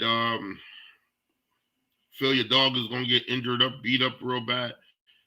Um, I think you learned that this weekend with Fire and Chase. Them two, especially, every time they got on the groundhog, they broke the bottom jaw. They made sure they didn't get hurt. Fire Chase, and Robin. I would say Robin and Boom. Yeah, they broke the jaw. They all broke the bottom jaw. And that was one good thing is I noticed is that Sin, as far as she grabbed the dog every time it tried to bite. I mean, she grabbed the hog anytime it tried to bite. She would shake it up, and as soon as she had a chance to grab the neck, she did it. Yeah. So I love that, because you want a dog who knows, like, I got to get to that throat. You know what I mean? Oh, you see how when we brought the groundhog back and I let that puppy nutso, the first thing he did was go right into the throat as soon as it went out. Yeah. Yep. And he couldn't. And if you Sin couldn't, because he was there. Then you guys pulled Nutso off. She was already on the leg, and as soon as she shook up and you get to the neck, once you guys got Nutso off the neck, she got right on the neck. You know what I mean? So Yeah, it And was perfect. that's why we do It was a great weekend for me. that's why we do the Yeah. schooling process. What I consider a schooling process, like game dogs. You school your dog out so it knows. I'm Mm-hmm. not going. Why would you take a young soldier out to war, and the dog and the young soldier don't know how to defend itself and how to protect itself? Fact. We got Stem, 1-on-1 kennel. Stem, you got some nice dogs in your program. You ever want to go? Oh yeah, 1-on-1's out in Georgia. I got that trip's a little longer, but I got to get out there sooner or later. But yeah, that trip's a little longer for now. I'll be messing with Biggs. You know. We're gonna be heading back down to Georgia soon. Well, sure. I'll try to go out there when y'all go out there and make it a thing. Yeah, there's so many styles of working terrier that can be beneficial in the right circumstances. Exactly. That's true. Exactly. Sums it all up right there. Find, fit, and stay is the name of the game. Stay till tugs. Work, work, work. Great preach. Great grind. That's one that makes interesting conversation.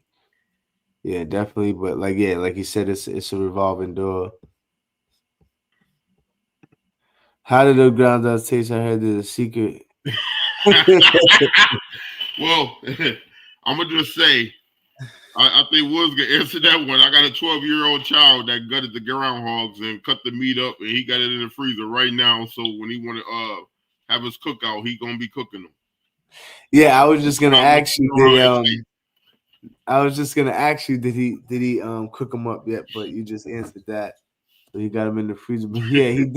Yeah, he gutted all of them. Got his gutting kit. He gutted them out, cleaned them up, wrapped his meat up, and put it up. But no, I have nothing to do with it. It's just my 12-year-old. He feels that since he's learning how to hunt, he wants to taste everything we kill. So, all right, that's a funny one. Jamie Parks got him started with that. What, trying to eat groundhog? Yeah, Jamie got it. He sent them machetes and everything. And this boy done went out there and started cutting up groundhogs, raccoons. Calvin can tell you, when he got down to Atlanta, he was taking the possum feet off. You gotta keep a souvenir. Jamie Parks says everybody wasn't 5 years old. 5? 5. Hey, that's why you call him king. He be acting like one. What did Jamie say? Everybody's going to hate me for this, but gotta have mouth to mouth. Gotta have mouth. What about brains, Jamie? They gotta have some kind of brains.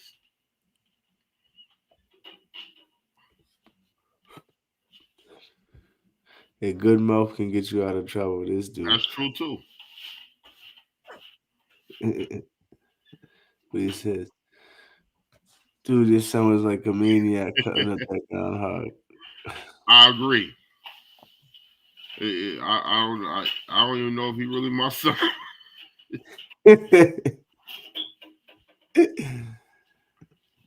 You guys always welcome down here. Biggs has been in before. Has some great digs to his dog back in the day. Yeah, sir. Yeah, definitely gotta. Yeah, whenever when Biggs get out there. I got over the day that Doc ran down the hill with y'all, and I was lagging behind, and Doc jumped off the tree in the air and caught it back. That was amazing for me that day. Yeah, that's pretty cool. That's one reason why you wish you had the cameras on all the time. Right. Because catch something like that would be crazy. Yeah, catch something like that would be crazy on camera. Biggs kids get busy. King has been in the woods with us before. He was old enough to graze. Yeah, that's what I'm hearing. I was talking to King a lot. He's definitely a grown man in a small body. Yeah, he was working out there. He was digging his ass off. That's one person that will teach you. He said King is a Patterdale reincarnated into a person. Yes. You got to see him on a school day when he take the damn Patterdale, his pellet gun, and they go across the street into the woods and go hunting. Yeah. By the way, congratulations to Marshall and his new family. The baby was born. I don't know. I don't know if the baby, but either way, congratulations. Yes, sir. Congratulations, Marshall. I think that's what he's saying. I know that's big congratulations to the Brody. And some of y'all probably know, but some of y'all don't. Me and Marshall were, we became close through this Patterdale thing. I learned a lot from him, still learning a lot from him, just like I'm learning from Biggs, my cousin Keith, and learning from this part. And that's kind of why I did this podcast and this live. Like I was telling my cousin Keith, telling Calvin and Biggs, because this was a big way for me to learn more. So every time I'm on these podcasts, I learn, or this live, I learn more myself. Even though I'm the one who put it together and hosting and all that, I knew me doing it, I would learn a lot myself, and not in a selfish way. It was also to bring more light and bring the Patterdale world more together, and try to build a Patterdale family where we could come here and talk and have our opinions, but still respect each other as men, and have fun with these dogs. You know what I mean? But so that's kind of how I know Marshall. But congratulations to Marshall and the family always. I'm not sure if the baby is actually out the belly yet, but either way, congratulations, Marshall. I know a lot of us in here have kids already, so we've been there before. I have several. Biggs has several. You got a chance for. So yeah. Congratulations to the world of good stress, we'll call it. When Marshall first came down here, we had the roughest dig, 7-hour dig to get to Barry, to get him out the ground, and he passed away the next day. But he did get to his game. Mm-hmm. And just a question: he passed away the next day. What do you think was the reason why he passed away the next day? Just me again, like I just made clear. I'm learning. Kidney failure. Okay. He was in a bad situation. It was about the slab of concrete was maybe about 10 inches, 15 inches thick. So we couldn't break it. But we had to dig so far away to find a crack in the concrete and use that to get to him. And once we found it took us a while to get to him. Like I said, we were digging about 7 hours. We got him out, cleaned him up, and got him some water and stuff. But I think the shock and everything was too much. So yeah, it happens. Right. So that's why we made sure he got something good. That's how he got Henry. Mm-hmm. Perfect. It was a perfect match. And that's another thing. I mean, I think you should do before you go out. You've been feeding the dog, holding the dog down. You love the dog. Say a little blessings. Wish the dog some good luck. Before it goes out and do its thing, because and you never know what could happen with right. with this hunting shit. And as far as me, I hope everyone, whenever people hunt whatever type of dog, I hope them and their dog go home safely. You know what I mean? That's one thing we want to set the vibes right up in here is, we're wishing everyone's dog the best.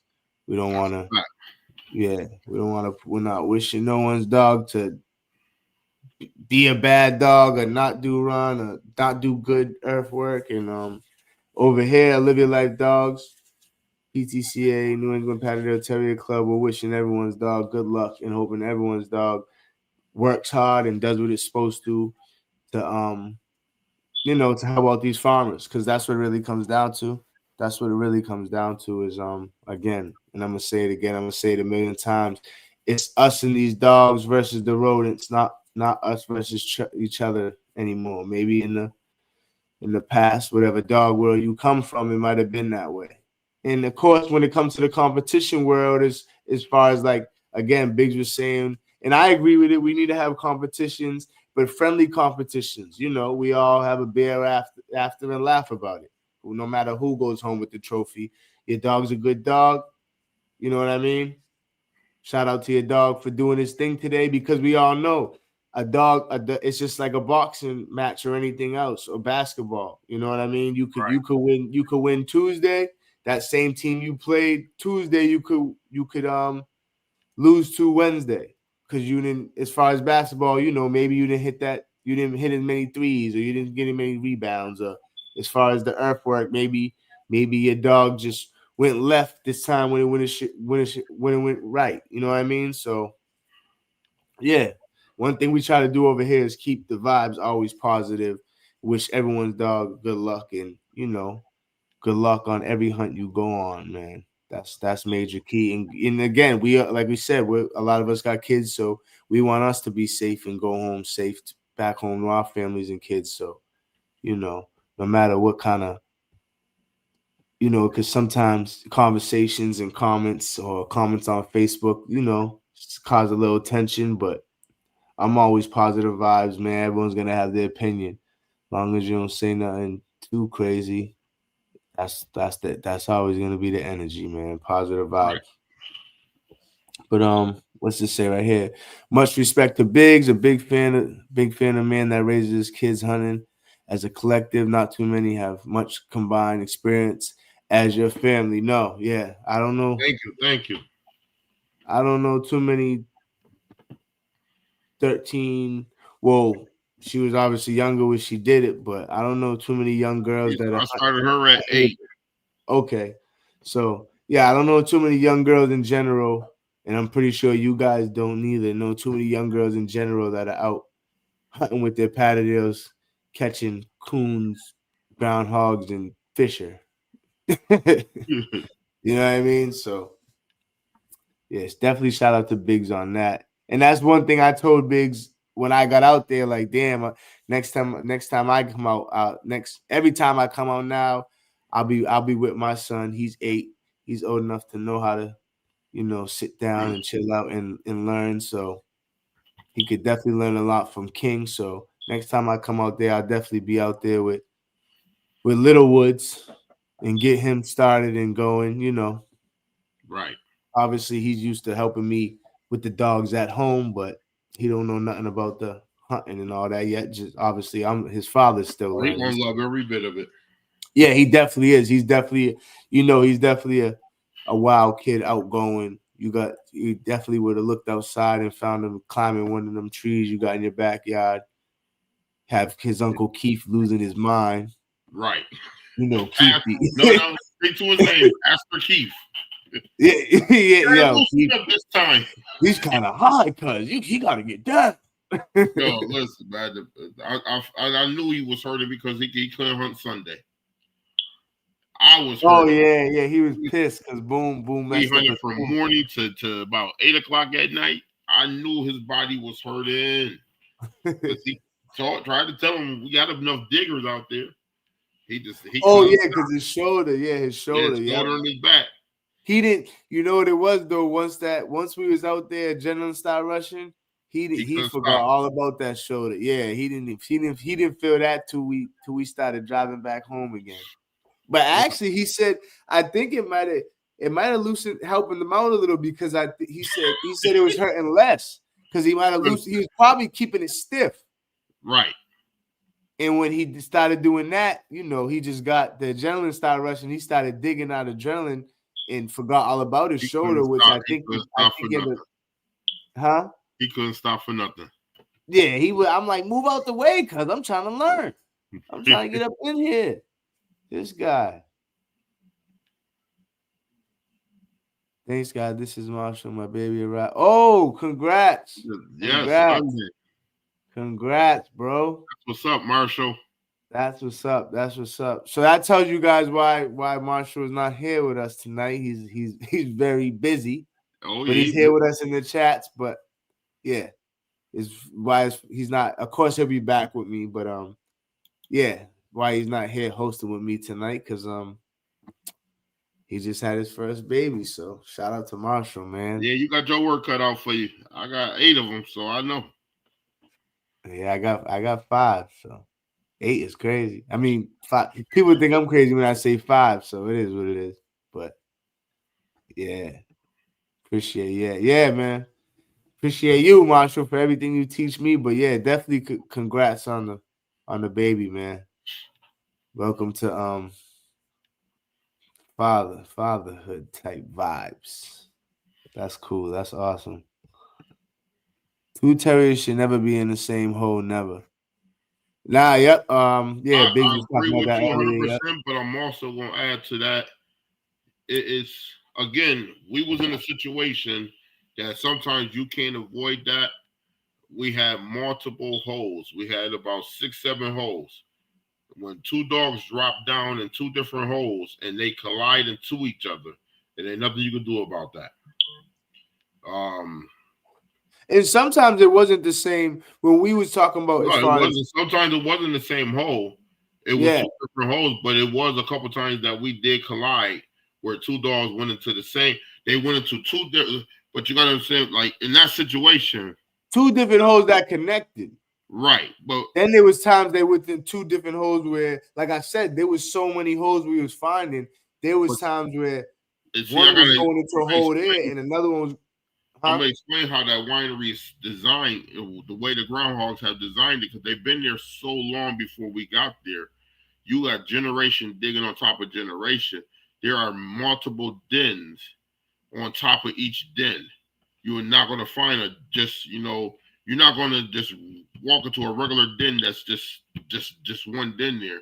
You're going to find a den. They got a hotel den up under it. Got another den up under there, and it's just that many groundhogs that invaded that ground that they're like that. So no, I agree with you 100%. 2 terriers should never be in the same hole. But when you in situations where you got dogs that 2 dogs went down 2 different holes and they might collide into the same hole, there's nothing you could do about that. No, except do what we did, and once we realized they collided, we got one up out of there. Right. We got one up out of there. Not like we said earlier. We're gonna keep it all the way 100. Always is not with command. We dug to him and got one out and let the other one do his thing. And yes, I agree. Fair play. One terrier to one critter. 300%. Only time that we won't see it like that if we in a situation where like we was teaching Cinnamon, so I wasn't going to allow her to face something by herself, and this is the first time she's on at a young age, because it could have broke her spirit just as easy. We had one out there that her spirit did get broke and she took off, and that happened. So no, I do agree 1-on-1. But now I also remember a situation a long time ago. We had an event down here. 101 Kennels, Jamie Parks, all of them was down here, and Chris Aikens. And Chris Aiken dog sniffed out a den up in a tree, and we had about 6 raccoons in the tree. So now the one dog was getting jumped by all the raccoons. So are you going to leave that? Just keep it as that one, or are you going to let some more dogs go up in there? Yeah, in that case, 6 coons. I'm letting every dog loose. So I mean, it's for the fair most, yeah, it's supposed to be 1-on-1. But in some situations, you might have to change the game. You know what I'm saying? There is no rules to out there. And at the end of the day, what you consider a critter, he's trying to survive. He fights out there every day. And his job is to survive, and he will kill and destroy you to get to do that. So you gotta fit whatever is in the best interest. Funny thing is, it's hard to tell, but Chase and Henry on the YouTube profile. Okay, that's Got Chase and Henry on the Grit and Grin Terriers and Lurchers But YouTube I can profile. tell you this: Chase performed excellent this weekend. Chase he showed full performance that I know Todd would be happy to see. Yeah, and Chase is, he just said you just said that. Chase is a cool dog who's all about business, and that is that's facts. I've seen it myself this weekend. I don't know as far as anyone else's experiences with Chase, but as far as my 2-day experience with this weekend with Chase, Chase is Chase is crazy. Chase was finding shit no problem. Chase is a Patterdale that works, man. Plain and simple. Patterdale that works his ass off. Lywood Oaks has a great episode of Bulldog Social Clubs and Stafford man that moved to Booth Country from France into the town. Okay, I mean, we could contact them. Again, we're trying to, we're gonna always keep it as Patterdale as much as Patterdale as much, period as much, you know what I mean? But always willing to get some other people up in here, even if they're not in which we had already. I think we had one guy in here that had Patterdales but doesn't have any right now. But it's always good to get some knowledge from other people in the terrier world or the bulldog world or the dog world in general. Booth being the Patterdale leader, Booth being. Anthro, we need to get you down here one day. Come on down so you can learn that earthwork. Anthro got the we got lurchers? Yeah, he got I don't know. I think he deal with more bulldogs. I know he definitely been in the dog world forever. I know that's Marshall's boy, and that's my boy now too. Through the lives in the comments, huh? I said, he come on down. If you got lurchers, well, I got Henry Littermate brother Sam down here, so we can bring him out, work him too. I just didn't bring him out this weekend. Who's breeding the lurchers? No one around here. Not a lot of people. Me and Marshall plan on breeding Sam and Henry. Just looking for the right female. Yeah.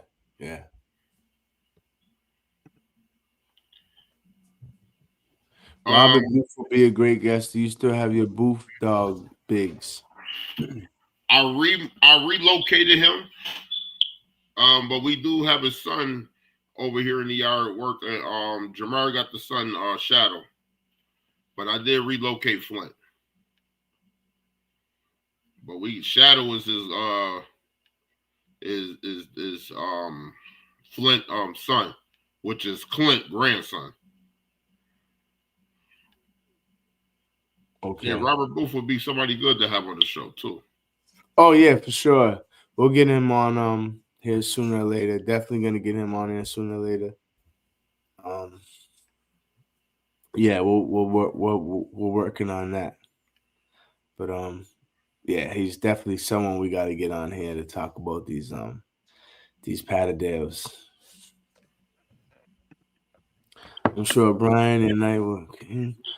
I can reach out to Booth. Oh yeah, we could get a hold of Booth. It's just a matter of getting on here. I know we might have a couple people lined up before him, but I'll figure that out with the bro Marshall. See what we got coming up. But yeah, we're definitely gonna get him in here. Booth's 10 is in Berry and Doc's pad. Yes, I've seen that. Yeah, I don't know, but yeah, Biggs would know. And Doc was your dog, right, Biggs? Yeah. Them two dogs looked like identical twins, and their performance was excellent.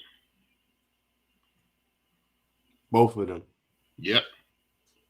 Okay. And Barry was Marshall's dog that you just Right. said had the 6-hour dig that 11. sorry to say, but yeah, Barry passed away, right? Yes, sir. Yeah, the next day from kidney failure. You just explained that. Yeah, but yeah, as far as the weekend, it was a great weekend.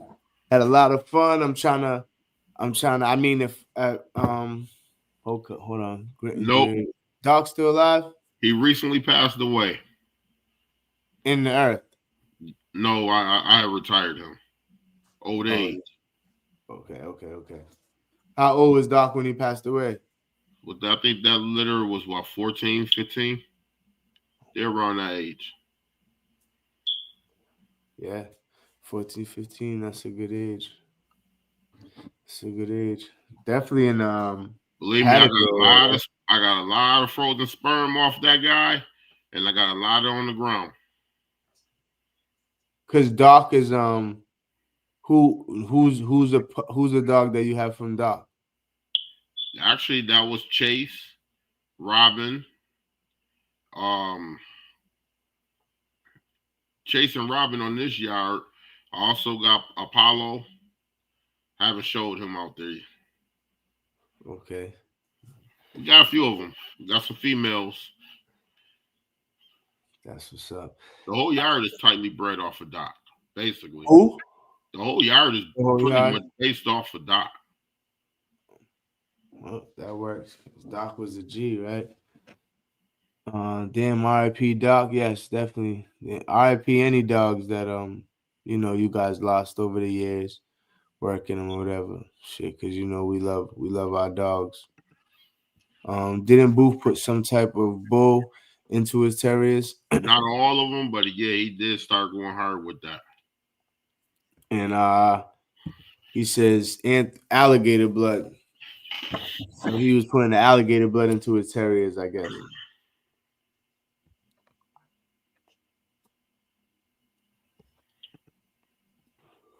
R.I.P. Doc. He was a solid dog.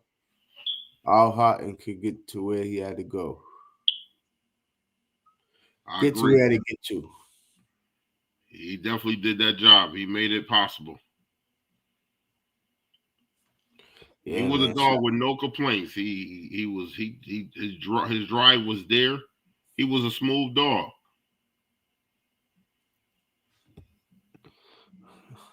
Here we go. Yep, Jamie Pop. You got Booth blood in Leon. He's trying to see if Leon got that bull in him because he was 30 pounds. And throw, all you gotta do is reach out to Jamie. I know he got some good big dogs out there for you. If you gonna work him, he ain't gonna have no problems. Yeah, see? If so, explains his size and demeanor. Yeah. You're right. If Booth blood is in Leon, then who knows? Yeah, I guess maybe down the line he maybe does, but I wouldn't know. That's something Biggs might know, and Jamie would have to answer. Jamie got the answer to that because I don't know the full history of Leon. I just know he came in working. Okay, there's the answer. Anthro, no sir. J&J, Mr. Wilson. Alligator blood, mean black motherfuckers. Yes, sir. Booth blood brings a lot of stopping power to a bloodline. I don't know if their location skills compared to other lines though.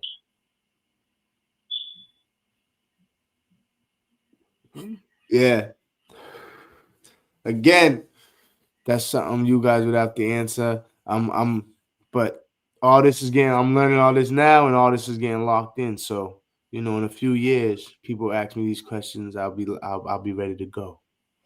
I'll be ready to go.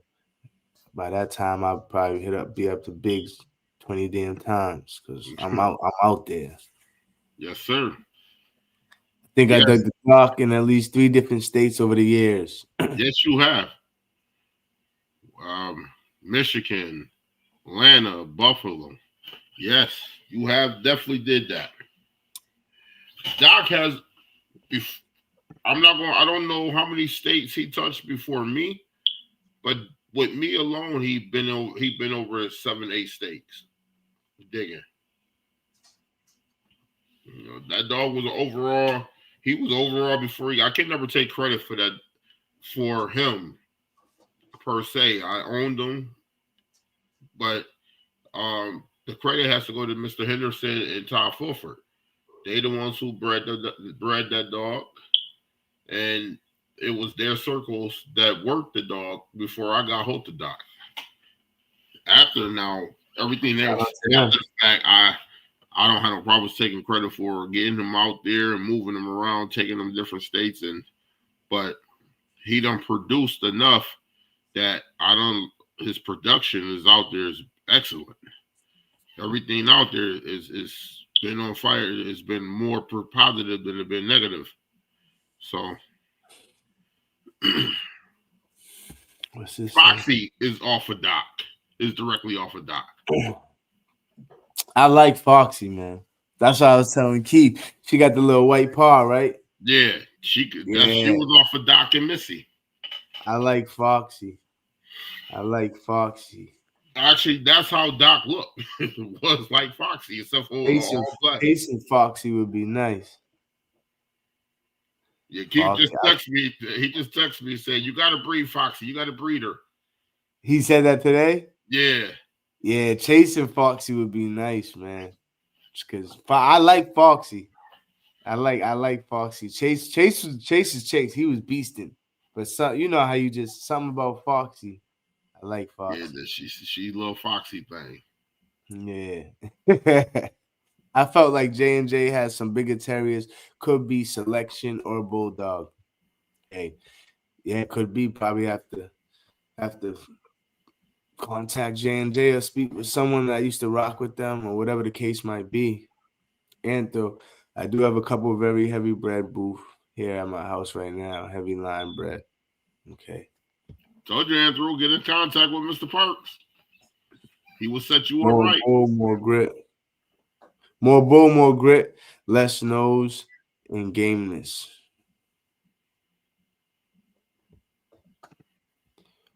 Good old Foxy with the Michael Jackson foot slay some big city rats. That's right, Marshall.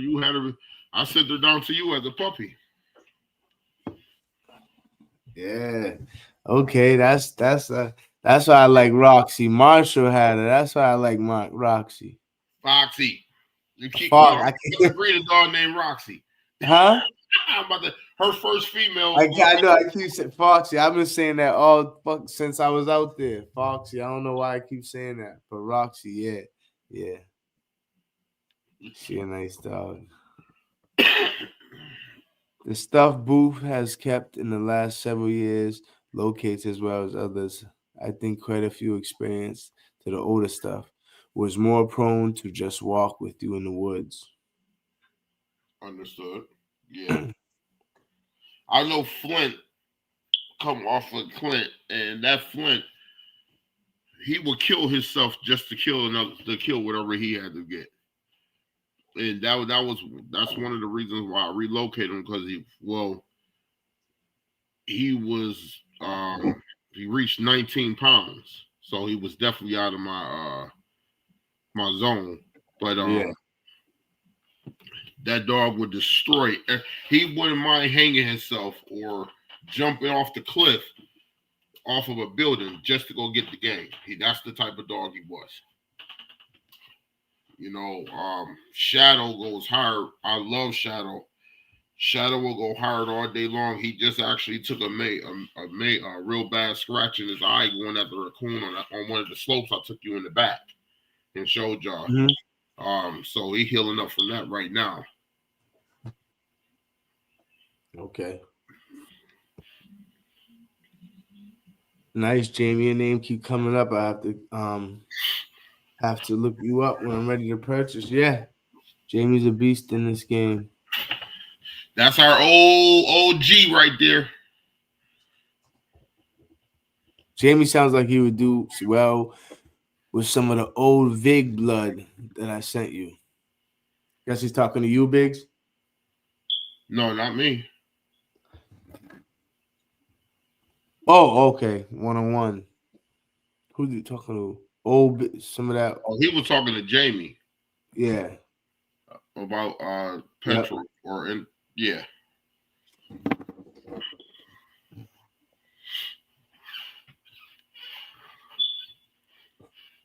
And the J&J dog went back to vet, so Jack the Ripper. Okay. Vague looked like a really, and this is all stuff good for me to, log in and know history. Vig looked like a really cool dog, Calvin. I like to learn more about him. Flint was a wild boy. Yes, he was. Flint was a he. I'm glad he around. What he like? Like I said, I just relocated him to another family member house. He's a beast. That's something that would I try? Would I let him jump on a small coyote? Yes, because I could see him fucking the coyote up. Some sets in the Midwest are a bit bigger, so sending multiple small terriers is optimal because it's either badger or multiple coyotes. The bigger Leon type would be a great adversary. I agree to some point. I don't have no problem putting a 10-pound dog, 12-pound dog, or a 13-pound one of my dogs on a badger. I would have no problems doing it. I would take that. 1-on-1 kennels. I have some badass little dogs off the Vig right now. 1 9-pound female in North Michigan kicking ass. Wait till you see it. Can't wait, Jamie. I'm trying to see everyone's dogs. I'm trying to learn, So yeah, I want to see it too, Jamie.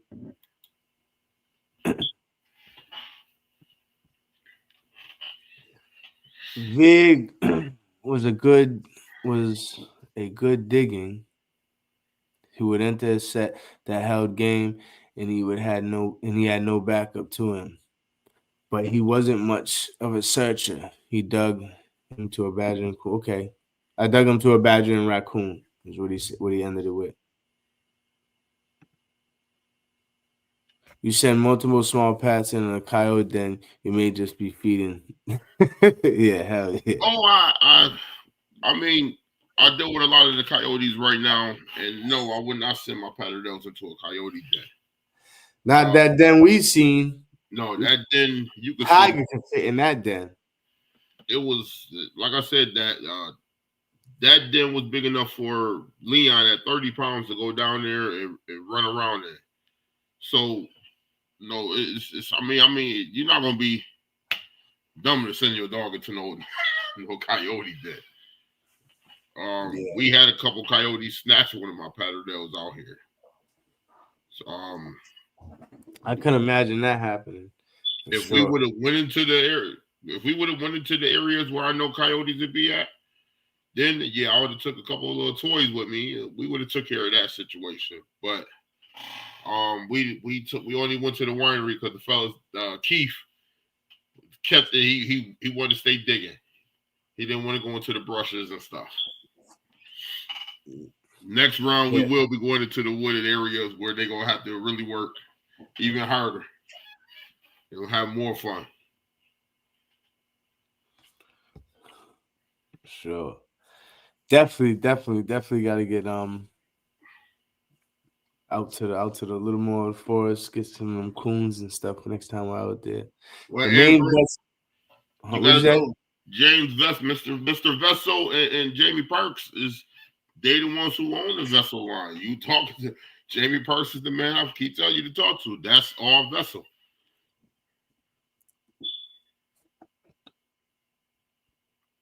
Good digging dog. Antho correct. It's a pat and a game dog line. I agree, Marshall. Small terriers are just yolk food. Yeah, definitely. Colorado. We just had Okay, he's answering this question. We just had a situation. You seen where in the back of my property, the guy had his sheep out there. Mm-hmm. Coyotes just ran in there and just killed 7 sheep within a few hours. Did he have? You're talking about before or after? Before or after? This weekend, the coyotes went over there and killed 7 sheep with the electric fence there. Yeah, they tore right through that. Or they just jump over. It's short. I don't know how, but it was knocked down and they went right through it. Oh, it's knocked down. Slaughter 7 sheep. So I mean, we know when we see a coyote den. I mean, sometimes you might be in a situation you can't stop the dog from going down to the den, but usually when we get into the area, we try to clear it out. You know, we make our presence known so the coyotes will scatter away. Right now, it's breeding season. The pups is around, so certain areas we're not gonna go in. That area that we found that big den, I wouldn't take the Patterdales over there. Nah, hell no. Take the big dogs. Y'all seen the video where I had Sam over there with me. I would take the bigger dogs, but not the Patterdales. Nah, hell no. Nah, that was just like again. That den was again. A tiger could have went in that den. We found about 5 or 6 dead bodies that was ripped apart. 8. Yeah, different piles. There was 7 different piles of bones. You know, so yeah, they're over there. Those coyotes that are over there are living good, and they're probably a good size because they had the right setup. They're literally right next to the water, and then right before we pulled up on them, we seen about 8 damn deer. So they're eating good. You know what I mean? They're eating good. Real good. They got their nice den by the water, bringing the deer by the water, feasting. Ain't nothing bothering them. They're in the perfect area. Colorado way. We have super easy digs in Sandy Plains also. I ain't gonna say we got super digs. Good. I mean that field we was in was good dirt digging, but that's based off of farmers growing their stock off of it. Yeah, you got rough rocks and hard dirt too. Can imagine. It's only 8 hours from me, and everything over here is rocks and dirt. Guys, they are one and the same. Nice. Wonder is anyone use the steadfast stuff on yours? Has anyone used the steadfast stuff on yotes? On coyotes? That you know of, Biggs? Not that I know of.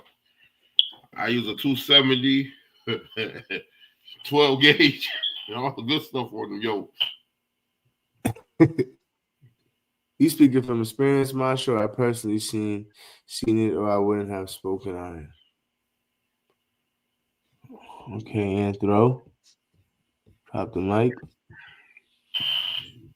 Don't give me wrong. As far as the weekend recap, we've been here. Yeah, we've been off for 2 hours and 12 minutes. That's a good time. But as far as the weekend recap, again, big thanks for having me. As far as my experience, great time, learned a lot.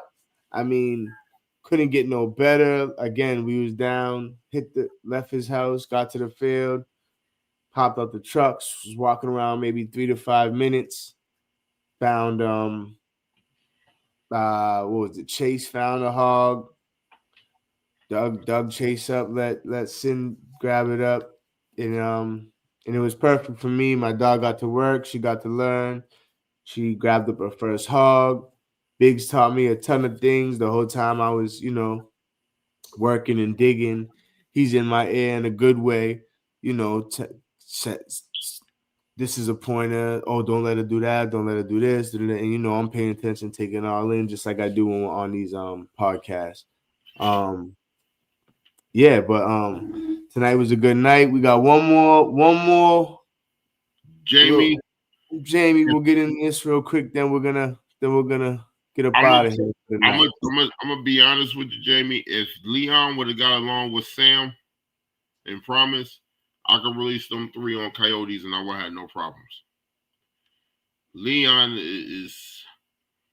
he's not that much small. I mean, that much smaller compared to the coyotes, but he would held his ground down for the bigger dogs to get in there as well. So no, I think that, I mean, a 10-pound dog going against a coyote, especially when I was looking at we shot a couple and we seen them double feign and stuff like that. No, I don't see a 10-pound, 12-pound, 13. I don't see a 15-pound dog going up against it. But a 30-pound Patterdale going against a coyote, I can see it happening with no problem. Sam had no problems going on the coyotes. The problem was he was getting jumped because he was the only one out there. That makes sense. The coyotes, I mean, coyotes only weigh 30 to 40 pounds themselves, right? No, you can find them a little bigger. But the average, what's the? I'm asking you, what's the average for a coyote? Right now, we don't see 50 pound coyotes out here with no problem. Okay. Especially when they're eating good. I seen some out here, they were probably about 40 pounds, you know. But, if I had a bunch of Leons out here and I went coyote hunting with them, oh, yeah, all day long, I would have no problems killing them off. Mm-hmm. It's just, when you taking your Patterdale, if the Patterdale, a small Patterdale go down in that den, it ain't coming out. Nah, hell no. Guaranteed. No, hell no. That's dinner. That's literally, small Patterdale's damn near the size of a big rabbit. And Jamie, I'm actually not, maybe not this season, but next season, I will be preparing for the dude just having a yard just for the coyotes, bigger dogs just to go after the coyotes, because it's getting out of control down this way where people are begging for us to do it, more coyote hunting than anything. So, I don't want the dogs that's barking. I don't like the coyote dogs that want to bark all damn day. I want something that's just gonna go in, engage, do what it gotta do, and let me do what I gotta do, and we keep going. So that's what we're focusing on. That's why we got the presser. As soon as she go in heat, we're gonna breed her to Sam as well. To see how that turned out. We also breeding Sam to a Belgian Malinois for this. Hold up. You're breeding Sam to the presser? Yeah. Okay, we'll talk. I already know. But as far as tonight, we've been on here for about 2 hours and 20 minutes. That's definitely a good night. Biggs, again, thanks for having me. I'll be back out there soon. On here, but I'm talking about as far as the weekend, but good night, Calvin. And like I said, anybody that want to come down and hunt, they're more than welcome to come down. Reach out. We set it up. Let's do it. Yes, and again, like I said, he makes that clear that he can show you from my own experience, and because we've been talking probably about the last year, but over Facebook, but he could show you better than he could tell you. So, and that was my experience this weekend. It was a great weekend. My dog did great. We're gonna keep working with her, and I'll see y'all next Wednesday. Have a good night. Have a good night, man. Peace. Peace.